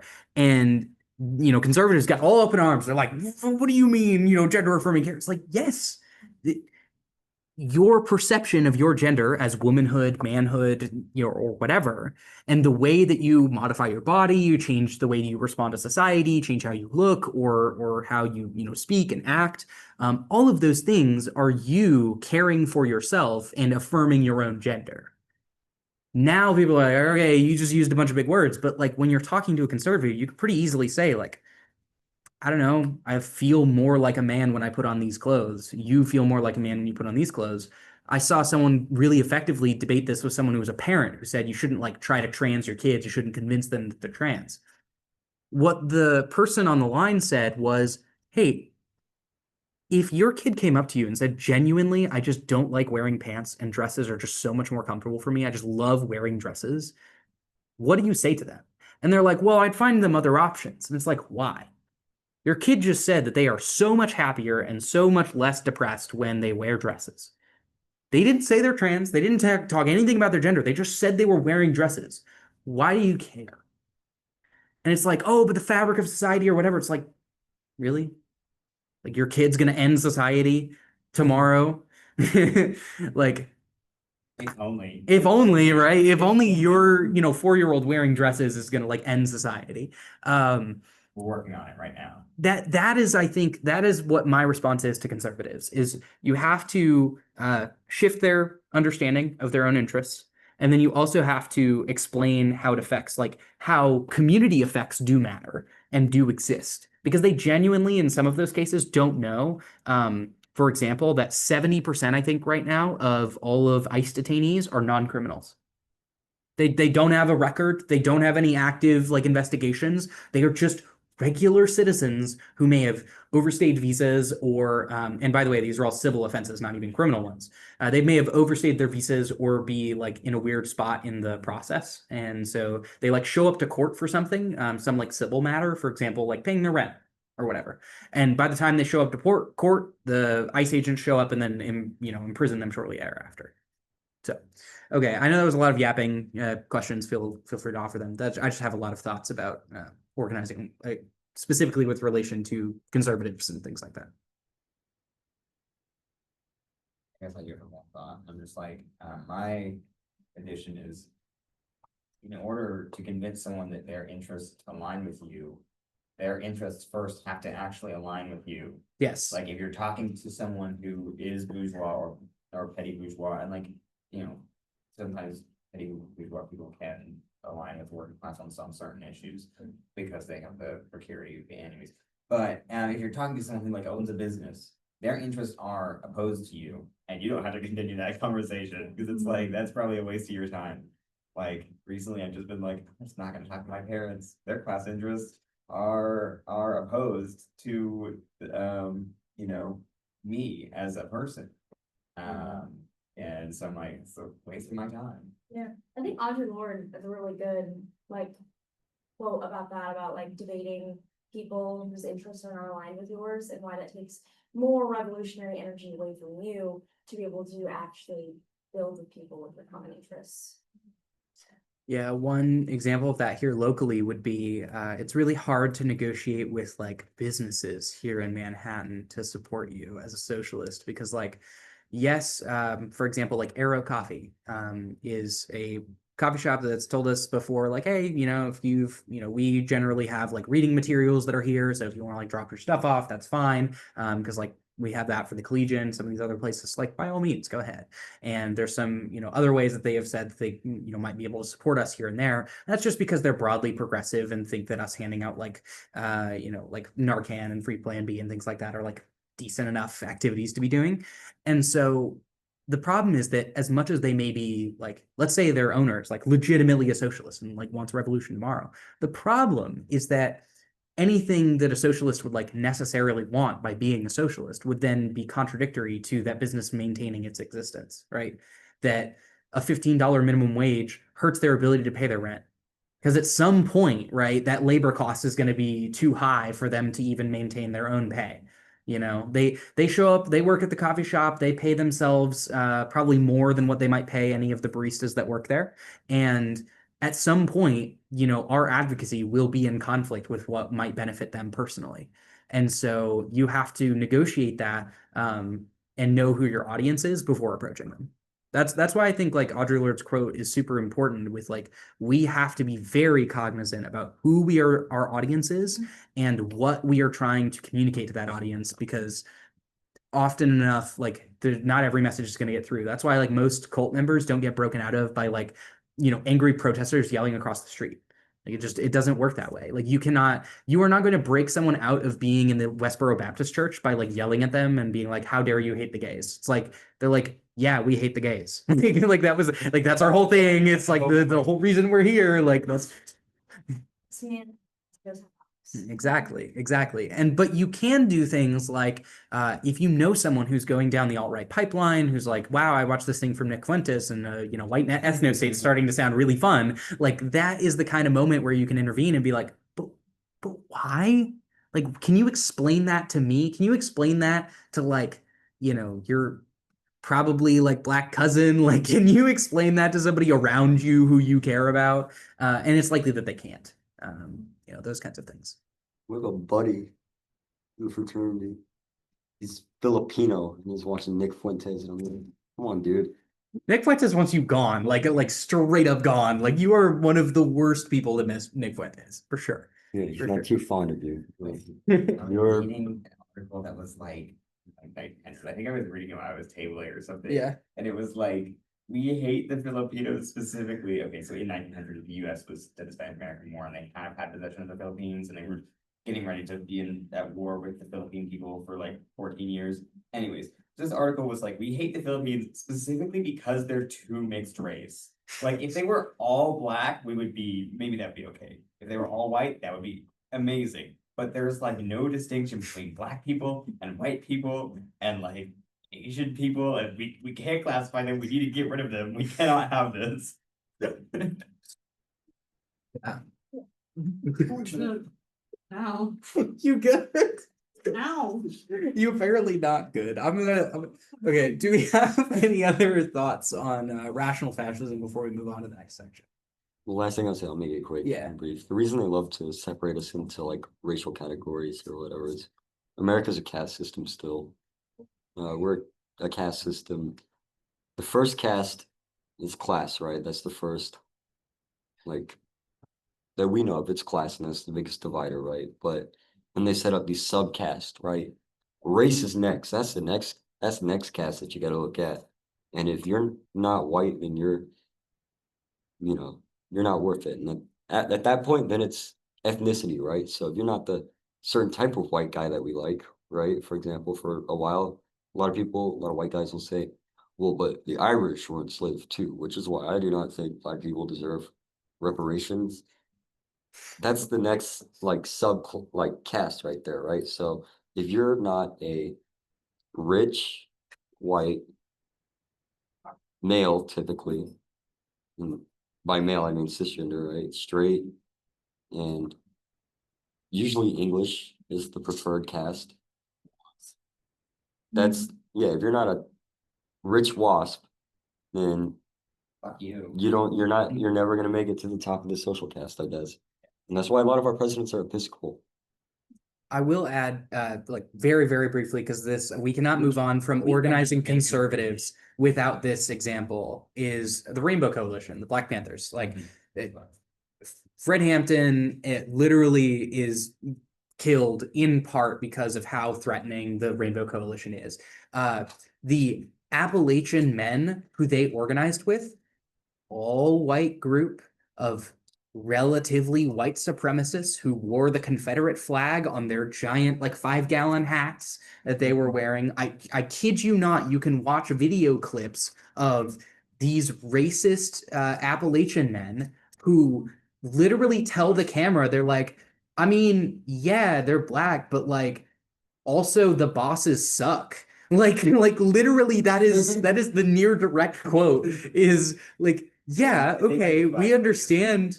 Yeah, like we understand that there's a racial difference here, but that literally does not matter because we can understand that their interests are our interests. That's that shared interest decision making that we were talking about before with conservatives. Like you have to change how they frame their interests. When they understand that like Fred Hampton shows up and is not like, basically saying like GTFO, why are you here? Get out of the country. Like I hate you. He shows up and says like, yo, I know you don't like me, but I don't think you understand why. And then they work through that in some ways. Obviously, this is not like an advocacy of like, okay, now there's some demand upon like black organizers to now go organize a bunch of racist white people in the South. Like that is not the argument here. Well, It's just to say that this is a good example of how really threatening class-based analysis can be, especially when we've talked about like, okay, how do we organize the people who genuinely have been taken by some of these fascist movements? How 53% of the voters voted for Trump. How do we bring them over the line? And the answer is like, it's not with calling them dumb. It's with asking why. It's with asking why and sort of pressing them for those kinds of questions. Well, that kind of hopefully segues into the next one pretty well. Revolution, the fear of it, and why? Well, it's most likely the success that comes with it, right? So Parenti goes through it and he a little bit explains the success of Cuba, right? After the fall of the dictator uh, Batista, not the Guardians of the Galaxy actor, but the cruel tyrant who actually killed Ted Cruz's father. And then Ted Cruz is like, well, I hate communist Cuba. If y'all haven't seen that clip, it is so funny. It is so funny because he's like, yeah, Cuba is where my father died, and then you ask him when he died, and it is literally the Batista regime. It is. Instagram. Yes, it was on our Instagram. It's so funny to me because it's like you literally just admitted that the US propped up dictator in Cuba was the reason your dad died, and you're now using it to explain that the Chavez regime and more is like worse. Cruz. Is he like, He's Cuban. no, like how old is he? Oh, well, he's in his like 50s. He's not that old. Yeah, but like no, he's old enough to have been around at the end. Yeah. He's old enough to have been around at the end of the 70. How did his father die for 1968? No, it was after that. You know, Let me see. yeah, look it up. The point is We're looking it up. Yeah, the Cuban Revolution happened in 1959, so maybe Ted Cruz is idiot. I don't know. yeah, I'm pretty sure that at the bare minimum, I'm Okay, pretty sure he's yeah. dead. No, his dad wasn't killed. But he was beaten up by agents of Batista. And then he left Cuba in 1970. Ah, Okay, so So his dad was violently oppressed by the Batista regime, but he was not. So even worse, like the way Ted Cruz describes it, he literally describes it as like, yeah, the Cuban regime really hated my dad, and they're just like, which regime, Ted? Which regime, Ted? the fascist one. The fascist one did it. And that's interesting. It's like what Castro was like, hey, you don't want to be here? Okay, leave. Like, what do conservatives say? You don't want to be here? Leave. when we did the reading about like queer people in like Cuba and the USSR, that they were just like, you don't like it, then go. And then people like wanted to stay because actually they were like pretty nice to gay people. Wow. I interrupted you while you were saying things. So Oh no, but like, yeah, it's so he brings up like Cuba starts to become better and better, and then the United States. What does the United States do, and all the oligarchs and the aristocrats? What do they want to do? Oh shit. People are seeing a successful system at my doorstep. I have to go strangle them to death as soon as possible and prevent any sort of revolutionary thought, right? And so it brings up to the next question of astroturfing, right? So they astroturf color revolutions, right? So Venezuela is a great example of a recent color revolution astroturfed by the United States against Maduro, right? They attempt to basically overthrow him at any moment that they can, basically decimate Venezuela through embargoes and sanctions, anything they can think of. They're trying to make the lives of those people as miserable as possible because they don't like that, Hugo Chavez and Nicolas Maduro is trying to, at some sort of level, liberate his people. It's the same thing in Burkina Faso, too. How I forget his name. Cool dude. Troy. Yeah. Cool dude. And he's trying to break away from French colonialism. All of a sudden, terrorist insurgents are taking over one by one by one. And you look at, like, for example, people who are liberal or conservative, and they're like, well, look at this dude, he's getting taken over by terrorists. Isn't that pretty funny? Radical terrorists taking over his regime is funnier to them because he's daring to oppose colonialism. They hate that way more than anything.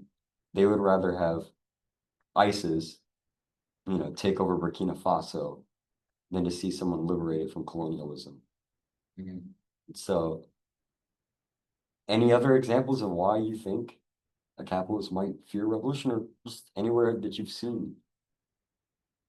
Because there's I guess the main problem with the revolution, like they're just like better at capitalism and like everything capitalism says capitalists are gonna do. Like capitalism is like you can make it here, you can, work and get better and then feed your family and all this kind of stuff. And then socialists are like that. And then they like just do all that stuff.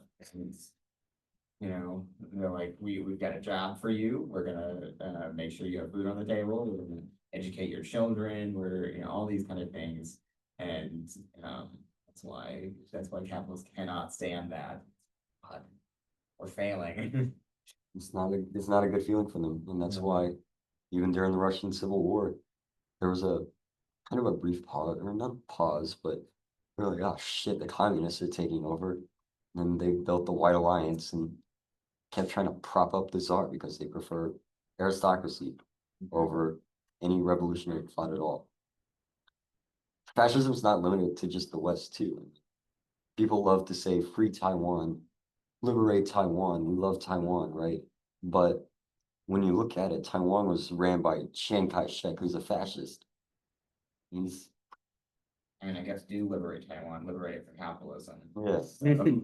Liberate Taiwan specifically from the United States propping it up as a money laundering scheme for us to buy like computer chips to compete with China. Like, Yeah. like literally, Taiwan has no okay, the defense realist here, as in like your war hawks, are gonna say, wait a second. Taiwan needs protection from China. They basically buy that protection with computer chips. They develop computer chips, they get warships. And they give us a colonial port to destroy. Yeah. But here's the big problem though, is like the United States obviously is not going to make this relationship equal. It is going to be disproportionate. And so the United States then says, okay, you want to, for example, not sell us chips. You want to sell chips to Australia, you want to sell them to Japan, somewhere else, right? Okay, you can't do that. Wait a second. I thought capitalists were all like free market and love the economy and love, people being able to compete against one another. It's like, no, they don't. They like when the economy benefits them, but then they will do everything they can to force others into benefiting them. So that's why you have like, for example, Biden set up the alliance with all the other Asian countries in order to essentially price China out of the market for semiconductors and technology infrastructure. He aligned with Australia, Japan, South Korea, and Taiwan and worked with that four so that he could have access to supply chains for semiconductors so the United States could develop AI technologies and hopefully green technology, because at the time those were like high investment opportunities. he succeeded at obviously developing like the AI stuff because we see that now. But the other thing that became really difficult was because during COVID, we noticed that supply chains all, largely came out of China. And in particular, tech supply chains come out of China. So GPU crises, lack of ability to expand the tech center in Silicon Valley and, expand those infrastructures.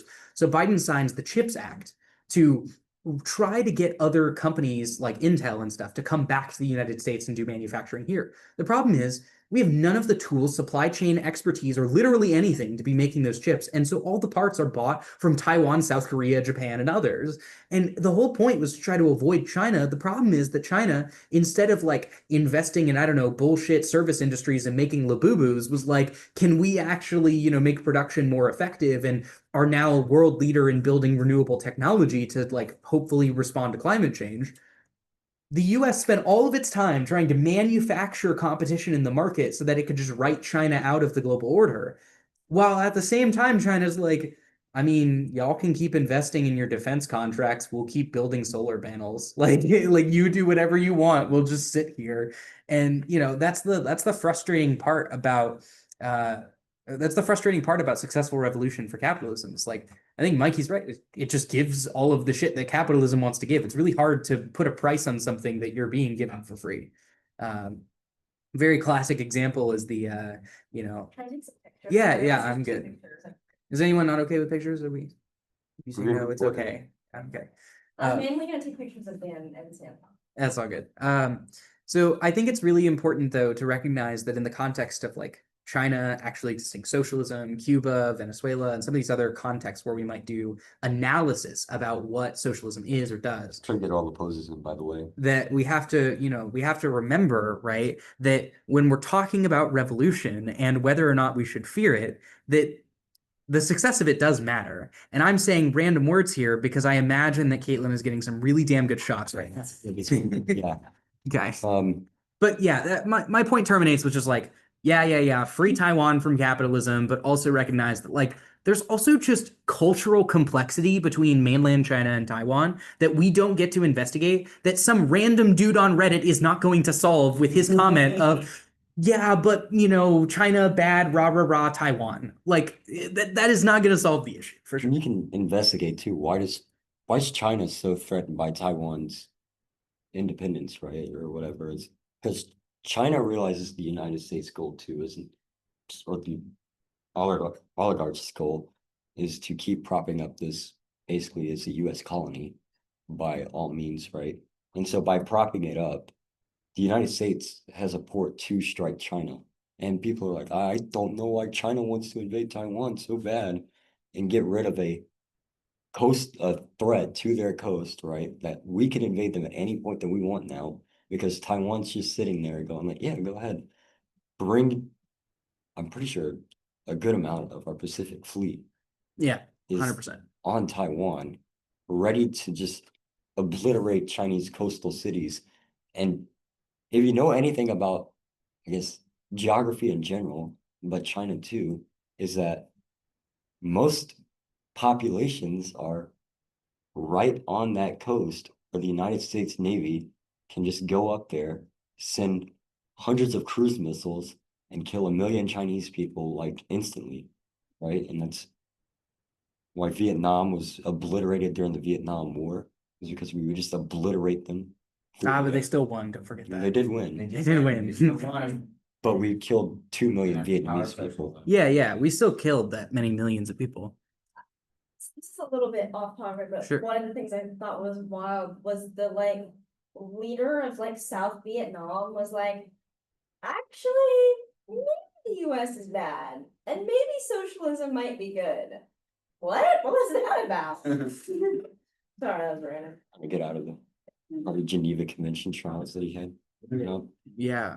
Well, and that's true for a lot of these like counterinsurgent movements. That's what Parenti talks about a lot, is the way that when you read his book, you start to see some of the undercurrents of how US funding coups and things across the world. And I think another example of this would be, I think People's History of the United States. I forget who that's written by, but Howard Zinn, yeah. I think he writes a couple of those. There's also the Jakarta method. That's a famous one about how the CIA funds, basically civil wars abroad in order to install things. Let's not forget that like the Shah is ousted, and like well-known fact that the Shah in Iran is ousted by CIA-backed coup. The reason for that is because the Shah did not want to give exclusive oil rights to Saudi Arabia and the United States as far as the market's concerned. And then it had nothing to do with like whatever the Shah was doing as far as like religious repression or anything like that. In the same way that like Charlie Kirk or others will bring up, oh, if you're gay, they'll throw you off buildings in Palestine, which is A, unfounded and unproven, but B, is also just more reasons why to intervene then and explain we need to liberate Gaza. We need to liberate Gaza. And then Trump presents a plan that's like liberation means we put McDonald's in every corner. Put a casino there. Yeah, let's put a casino there. Let's put a Trump casino. Let's put a Mar-a-Lago 2.0 in Gaza. It's like, what the actual fuck are you just saying? Like, look at the, Google Maps view of Gaza right now and be like, no, wait a second. They have raised that because those buildings were in the way of them putting skyscrapers. Like, you think about that for a moment, you're like, wait a second. Why did they burn all the homes? Why did they, bomb them? Why are they doing religious ceremonies on top of the grave site at Jenin, like refugee camp? Why? And you look and you go, well, wait a second. 2-3 years ago, there was like people there. Now there's not. Or at least there's not enough to stop them. What are they going to build instead? And they admit themselves, they're like, no, this is a great investment opportunity. The Washington Post uncovered that. They sent a PDF that I've shared in the Discord before that's like, this is literally the plan for Gaza. Here's a bunch of AI images of like a techno future. The same thing with Saudi Arabia saying, we're going to build the line, right? The most efficient and most compact city in the desert ever. And like, okay, A, where's the line? Where is it? Where is it? Doesn't exist. All of these future plans that capitalists have depend upon colonization and the end of revolution. One last example I'll point to, because I think it's super important, is let's not forget the Black Panthers. Let's not forget the Black Panthers. They and the Black Revolutionary Guard and others, the Black Revolutionary Army in the United States, really good examples of how they provided for the community's needs. Brown Berets in California were really successful at this. Zapatistas were successful at this. I will go through these examples in a moment. Black Panthers, 10-point program, free breakfast, free education, arms training, right? They literally trained Black men in how to use firearms because that was the only way to protect them against the police. They trained young men in their constitutional rights in particular so that they could police the police and stop them from harassing Black communities. They would utilize court fights and legal battles and education to fight back against the state because the machinations of the state fall to their own sort of like liberal noose, if you will. I think there's some like classic lines about how, the capitalists will give you just enough rope to hang themselves with, right? That like the capitalists will sell you the rope that then, you can sort of end their tyranny with. And in similar ways, the breakfast program. Why is it that schools provide breakfasts now? Well, used to. In some ways, post-COVID, they've now re-privatized and like gotten rid of a bunch of that shit. But like, why is it that schools have free breakfast programs? They didn't before the Black Panthers arrived.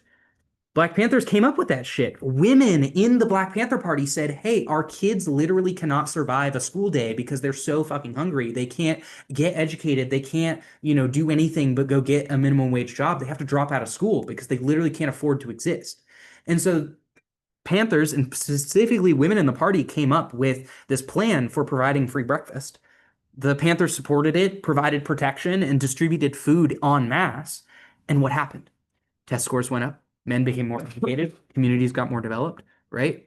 And all of that legacy, now suddenly schools have a breakfast program. Suddenly now, it's like a liberal. Yeah, and you have to pay for it.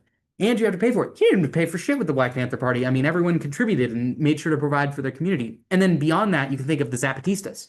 They have an independent autonomous zone in Mexico right now. They provision goods and develop their economy independent of the Mexican economy.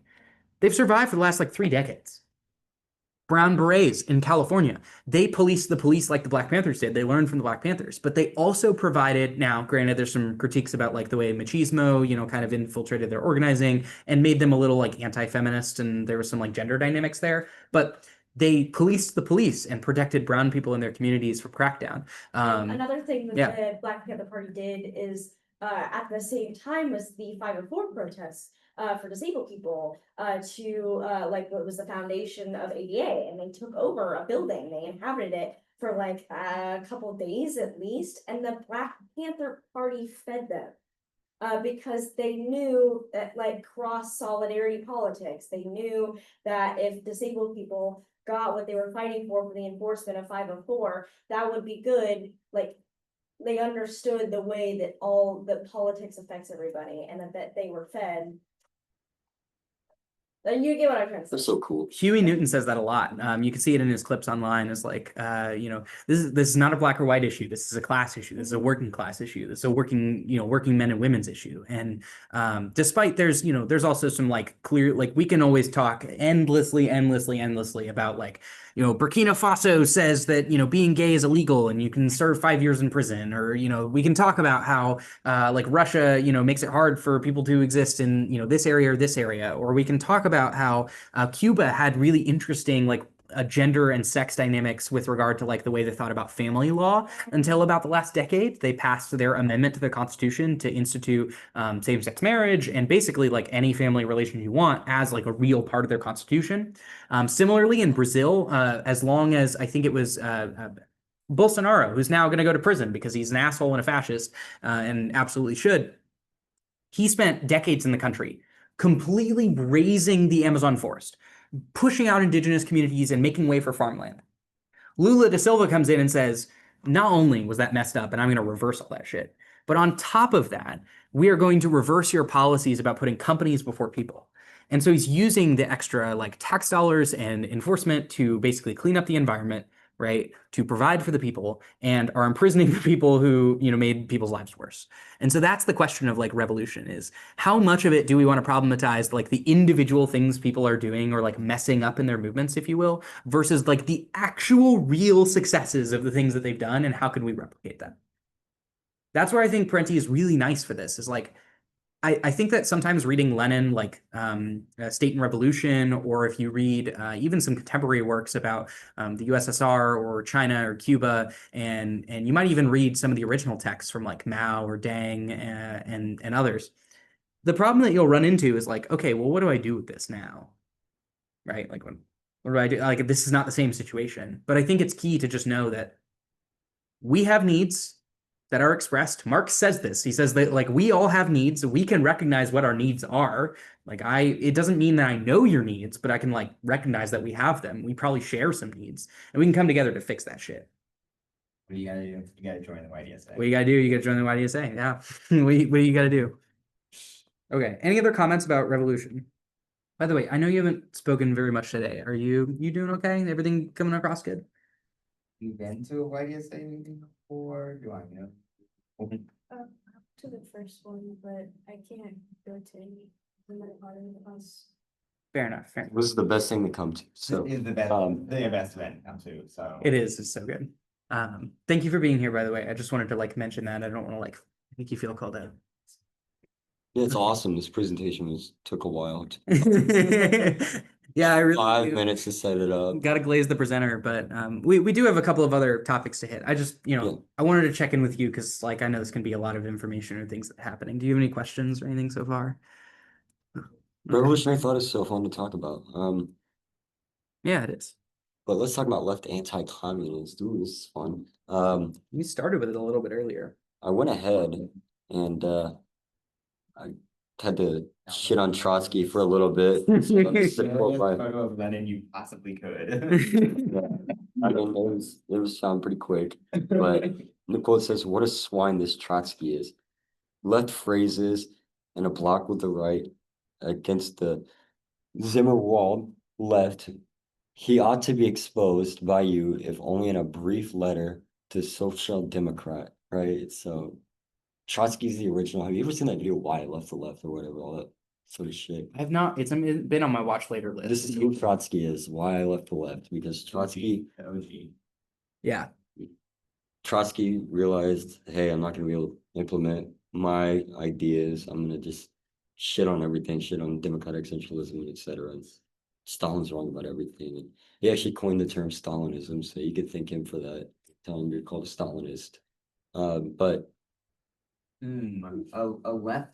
A left phrases, left imagery, but a coalition with the right name? Where have I heard this before? Hmm. Who Yeah. else does that we were talking about at the beginning of the session? Yeah, yeah. Oh, and that's by the way, if you want to look into where Lenin gets this like paragraph from, it is not just this paragraph. It's like it actually informs Lenin's State and Revolution. If you read chapter 1, I think chapter 1, paragraph like page like 3 or something like that is quite literally, hey, guess what? A bunch of people who are not aligned with you will start using leftist phrases and leftist history in order to explain how close and related they are to you, only to then rip the rug from under you and like align with the right and help big business and make people, come to their aid as opposed to yours and like, support themselves in that hashtag social democracy. Anyways, way. how's liberalism and other supposed left anti-communists usurp the revolution? So they usurp the revolution pretty effectively. I mean, see a lot of people, they'll say Bernie was the compromise. Now we're really mad. And then the new guys coming in now, they got a new fresh face, right? They've got a couple of them. AOC is their new fresh face for a bit. And now they have another one, Zoran Mondani and or I hope I said his Mamdani. Mamdani, okay. Uh, and Tim Walz, and we're all so excited to have these guys come in because, man, I bet they're just swinging for the revolution anytime now. Communism, they're really excited for it. Mamdani, I don't know necessarily. He's not been elected into councilman. Yeah, he's a councilman. And, well, it gives you great ideas. Then you'll see him drop a clip on, was it Kimmel or something, where he's like, no, I still support the state of Israel. I just really hate this genocide thing that they're doing. And it's like, well, that's a contradiction in itself, right? So he still has liberalism to him, right? He has this cancer of liberalism of, no, we could just settle. We're fine with settling. We're not actually looking for permanent solutions. We should just settle for now, see what happens later. And it's totally fine to settle, It's the compromise, the amazing compromise.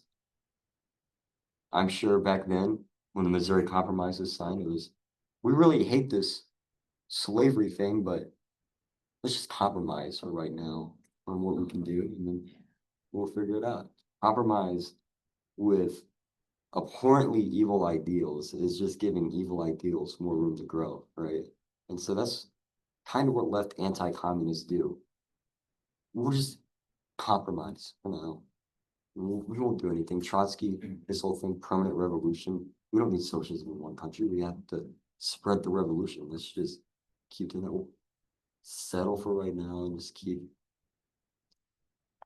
waiting for that world revolution to happen. Especially in the context of like rational fascism, where Trotsky's like, we need to convince, like, you will not be successful in socialism if you do not functionally convince every worker in the world to unite at the same time to end capitalism tomorrow. After, by the way, spending a whole book on like, the whole first part of the book where he's like, yeah, but on like capitalism develops like unevenly. So it's like capitalism like pops up here and then develops there and develops there. But communism and socialism have to develop exactly the same. It's like what that argument doesn't track. And so it's what leads Trotsky to actually do the history part of this that Lenin is talking about, is that Trotsky was actually a really important part of the Bolshevik Revolution. He was alongside Lenin in the like Third International. They did a bunch of debates against one another, but ultimately Trotsky's like, yeah, Lenin is the way to go. The Bolsheviks are winning. Like, obviously the Social Democrats are not the way to go, and I should not, I should not side with the czar and the oligarchy and whatever. Then a few years down the line, Trotsky is like, feeling some of the pressure from Lenin, because Trotsky's like, socialism in one country is not enough. We need to like convince everyone to join us in this revolution. And Lenin's like, I don't know, we gotta like build up actually, like, we have to actually build up Russia. Like, we have like fuck all right now because we just went through a civil war and a war is like coming. And so they have this fight. Trotsky develops the left opposition. He creates so what Lenin says with democratic centralism is that in the party, once you make a decision, everyone else is supposed to like, okay, cool, 51% of us that made this decision, we are all going to continue to like, with full faith and confidence, adhere to this decision.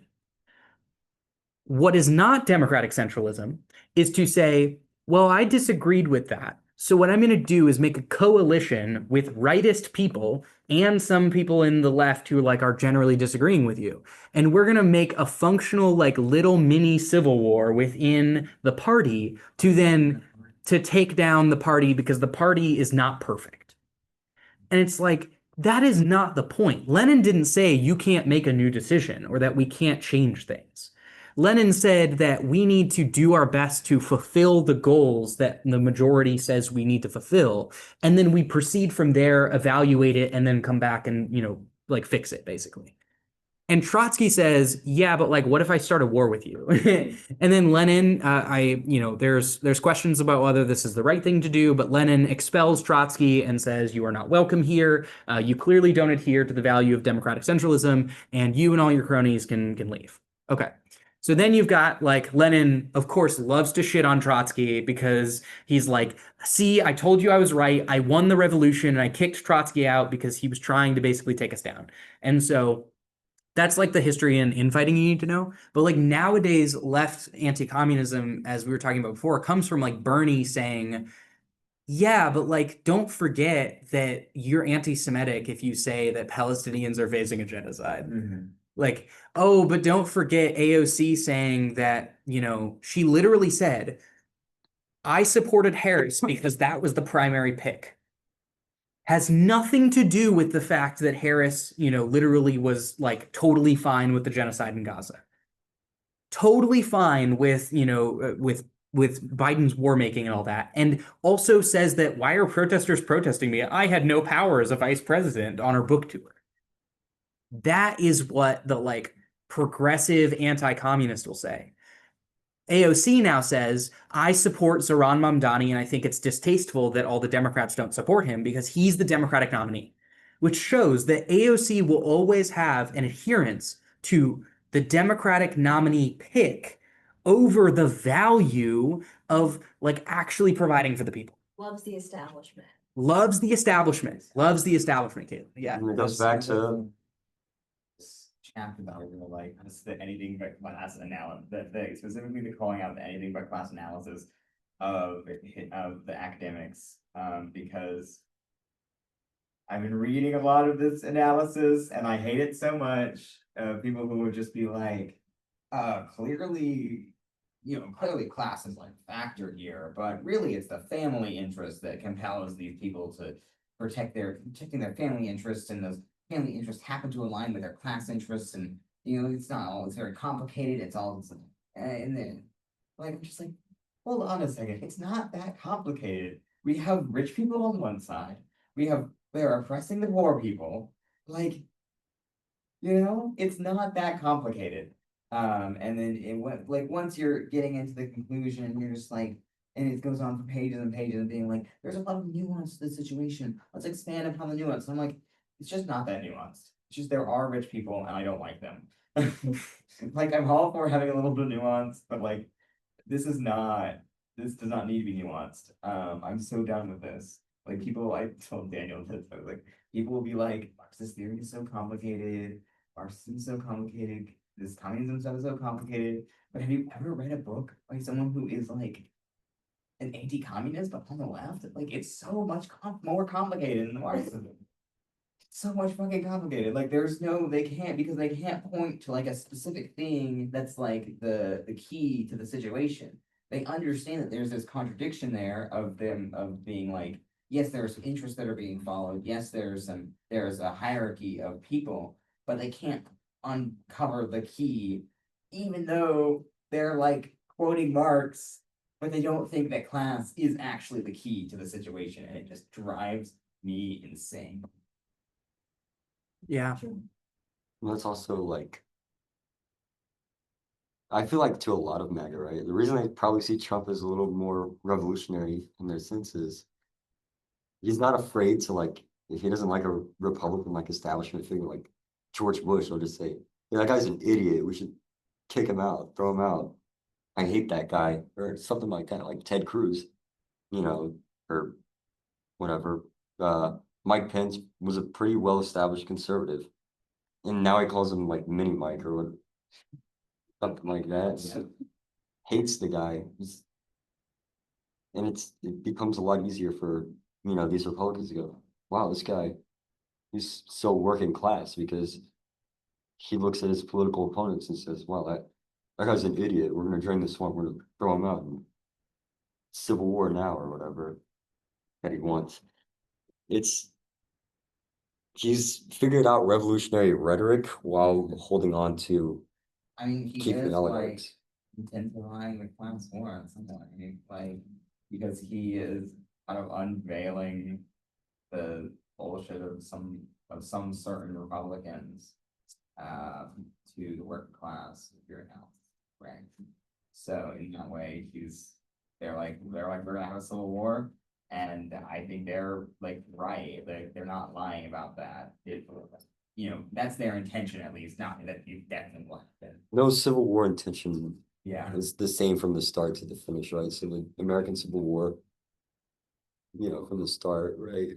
For the North, at least, it was let's preserve this union, etc. From the North perspective, obviously the South, there's this we really enjoy this slavery thing, but to the North, it was Well, I let's would- not forget the North benefits from the South existing Yeah. because without it, they wouldn't get most of their products or the GDP of the United States.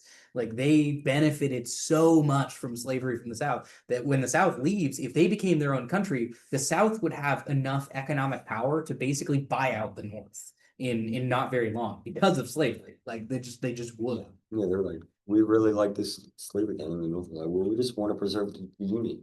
And then as time goes on, Lincoln realizes, hey, I need to stir up more support. Now it's about slavery. It's a moral justice holy war.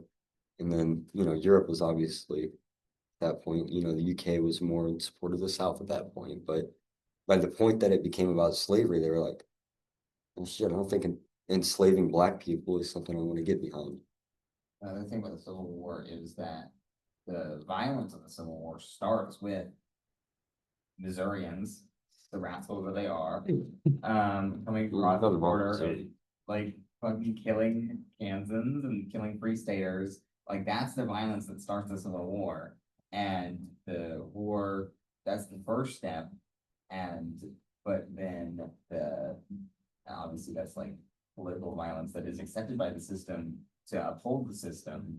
And then the political violence that really means that really starts it is obviously John Brown, who says, but no, like, and kills like, oh, Hella slavers, bro. Shout out John Brown. slavers, and people get mad at him, and that kind of sets off like a guy there was a Southern senator who literally beat another Northern senator on the floor of Congress, and that did not start the war, but John Brown did in fact, arguably did in fact start the war because it equalized that violence. The South and the North realized that there was going to be that violence on both sides. Wait, you mean Cory Booker standing up on the Senate floor for like 24 hours? That didn't like spark a revolution? No. Like what? I thought that's how you started a revolution. You get up on the Senate floor and you riff about how you hate Trump and then you sit down and then are like, yeah, but I'll sign a bomb over to Palestine. Like that's that's the shit that solves, solves things. It's like liberalism. Hashtag. I'm on that whole hashtag just random shit. We're all for it.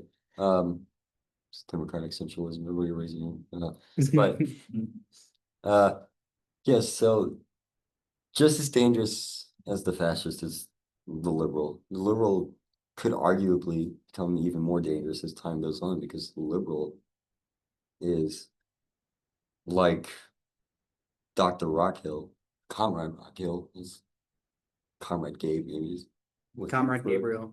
Comrade Gabriel. We got to that basis at the bars at one point. And then walked out I should not drink those IPAs, but I cannot handle those. But I'm sticking to cheap beer. That's probably, True proletariat. yeah. But I've noticed, recently with the rise of MAGA, right? So I'll give this quick story, right? This guy was full conservative, right? He's a railroad or factory worker. It's two of them, I don't know, railroad and factory worker, right? So these two conservative guys, right? All family, this and that. And they see this Trump guy.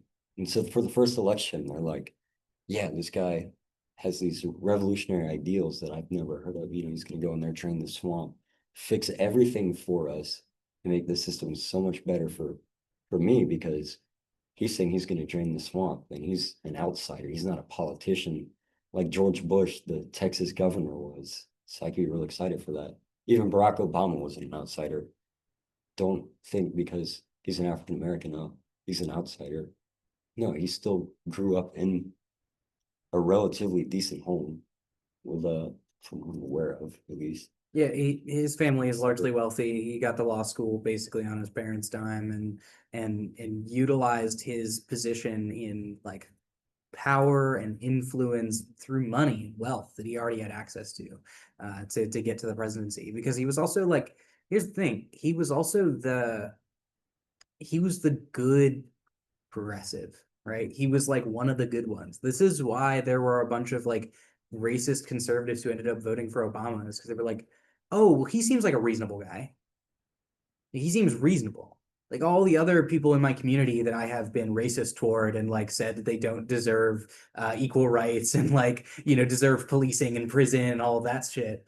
No, this guy's fine because he knows how to run a business. He's a lawyer. He's like, he's up in the echelons. And so it's like, oh, well, he's good enough because he's in the upper class. So clearly, he's one of the good ones as Yeah. opposed to these other ones. That's what they would say. He's one of the good ones. That's exactly what they would say. And I believe that. Whereas with Trump, as we know, he's still with the establishment. He's the establishment, actually. He's the establishment without any of he didn't go through the Congress or mayoral races or governor races that these other guys did. And so But he's wealthy, so he's wealthy, so he got to, yeah. And same thing with, He knew all the same people. yeah. They hang out at the same parties. Release the list. Yeah, they hung out, same island, same party, same everything. The I same. mean, he ran for president like 3 times before, like Yeah. in the 2000s. Like that's crazy. He started his own party too. He was a Democrat for a while too, by the way. This is It's true. two sides of the same coin. Yeah. Yeah, and I think that just to like cap off with the Trump example is, okay, look at what all of the liberals are doing and what the anti-communists are saying. Kamala Harris gets up, and I want to return to what Caitlin was saying before, is like, Kamala Harris gets up there and is like, we used to be so good at comparing ourselves to the dictators of communist countries. That's the quote that she actually says. She doesn't call directly Trump a communist dictator. She says, we used to be so good at showing the world why we were better essentially than the communist dictators. And now we have somebody like that, in office. And so she doesn't call him a communist dictator in the way that's like, see, he's a communist because he's deporting and locking up people. Because in some way, they know that's not true. Like, that's not, like, he's not communist enough, apparently, because he's not killing enough people, I guess. Alligator Alcatraz is not enough for Kamala Harris to say, that's the gulag. Like, apparently it's not enough for her. But she does make a clear comparison that's like, well, wait a second. Remember in the McCarthy era where the United States was really good about being like, how much money and time and effort can we spend on showing the world how shitty communism is so that we can win? How much money and time and energy that we can spend doing that. And what coffers of the CIA. Bottomless coffers of the CIA and the FBI and all those other things that like then of course you've got the NSA after 9/11 and 2001, and you've got the Bush administration basically authorizing a similar sort of deal with like anti-terrorism and things like that. But wait a second, the CIA and the military have been funding like terrorism across the globe for decades, for 50, 60, 70 greater years. Since the invention of the CIA. Since the invention of the CIA. And so it's like, how can you say, well, wait a second, we used to be so good at comparing ourselves to these authoritarian, dictators in communist countries, and it's like, well, wait a second, who's the authoritarian? Is it the ones spending all of their money and time and energy trying to disprove communism, or is it the one actually feeding people? Cuba's literacy rates, like you got to bring that up. Their healthcare system, they have now got I think A lung cancer vaccine. don't they have they have 30 new vaccines that we don't have access to that are some of them are to literal cancers allegedly. Shout out embargoes. Shout out embargoes. We don't get access to any of that healthcare. And it's like, how do you look at these systems and go, oh, we aren't good enough at problematizing communist dictators. Trump is clearly the communist dictator we need to problematize. What were you doing? Were you feeding people, Harris? No, you weren't. No, You didn't not. feed shit. You literally went to the Caribbean and they were like, why the fuck are you here? And you're like, I don't know, because the US has got all this shit going on. And they're like, where's the aid money? Where's the FEMA help? Where's the national assistance to any of this shit? And it doesn't exist. You toured fucking fried chicken shops with Biden for literally months to show black people you cared about them and then gave them nothing post-COVID. Are we gonna forget that Biden posted a clip of him going to a fried chicken restaurant, hanging out with black people in order to say, don't worry, I'm here for you, after canceling unemployment benefits that specifically benefited black communities? Are we gonna forget any of that shit? And the answer is because they're left anti-communist at best. Obviously, Biden and Harris are not on the left. They believe that capitalism is the way, the light, and going forward. The way, the light, and the truth. Yeah, the way, the light, and the truth. And Bernie and AOC are probably the best examples of left anti-communists. Zohran Mamdani, I don't think can be classed, at least at this moment, of an anti-communist. I think he just doesn't like to talk about it, and he doesn't do it publicly. And I think in his public advocacy, he would probably oppose laws that would imprison communists. But again, he has liberal persuasions and has to adhere to the state and what it wants in the sense of yeah, he has to keep getting voted in, and he has to get money from the Democrats in some ways. At least once. He has to get voted in at least once, and then probably continually, because otherwise, then okay, he's mayor of New York. Oh, that's right, that's right. He's the mayor of the revolution. I forget. Long live Gaddafi, I guess. But that's my thing is okay, you look at AOC and Bernie, and it's Bernie gets shit on by the DNC, gets cut out, whatever, and all he was advocating for was basic universal healthcare and education. That shit is in a half of European countries right now. Are European countries suddenly not capitalist because they have free universal healthcare and education? No, they are not communist, and certainly Trump wouldn't even consider them communist. Well, actually, he's called some of them communist. But the point is that they are not actually communists. None of them are communists. They're not trying to get to communism or even socialism, really. And so it's a question of whose interests do you align with? Do you align with the people who say, well, wait a second, don't forget the small businesses who have, consistently bankrupt communities and exploited people and whatever, and are a stepping stone to the idea that big CEOs of corporations are really your friend? Those are the real people I'm advocating for, when the truth is, no, they don't care about mom and pop shops. Oh, my dad owned a mom and pop shop. Yeah, and you're here taking thousands of dollars of donations from big corporations. What's the difference? And you literally cannot make decisions that benefit us because you are not one of us. AOC has done a really good job of getting funding and grant money for New York, and has done a really good job of showing her local population that she cares about them. What did she do when Trump is doing fascist shit? Rah, rah, rah, here's my ping pong paddle. Here's my pink suit jacket. So Brad. So much. Netanyahu visits the White House. Nothing. Saying nothing about that. Where is the actual principles? They don't exist. They simply don't exist. Yeah. So, okay. I think I'm done yapping. We're way over time. And anyone else got questions, thoughts, last minute things? Happy to answer literally any question. I love yapping. Maybe we should write a book someday. We're all No, custom. probably not. I probably shouldn't. Probably should not. There's plenty of books. There are plenty of books. There are every plenty of book books. has been written. Yeah, but it's doing YouTube. Yeah, YouTube channel.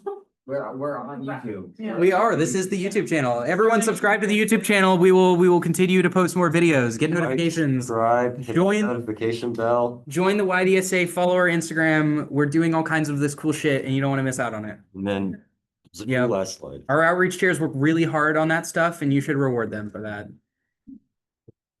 Thank you. But William, did you have any last minute questions? Are you good? Is William even here? No, William left a long time You have ago. an amazing last. Oh, wait, no, William's here. Hi, William. Wait, I don't even have my speaker on. William, can you hear me? Oh, I see a thumbs up. Got it. Okay. Cool. Well, thank you, everybody. What is to be done? Now from DSA saying that I should phone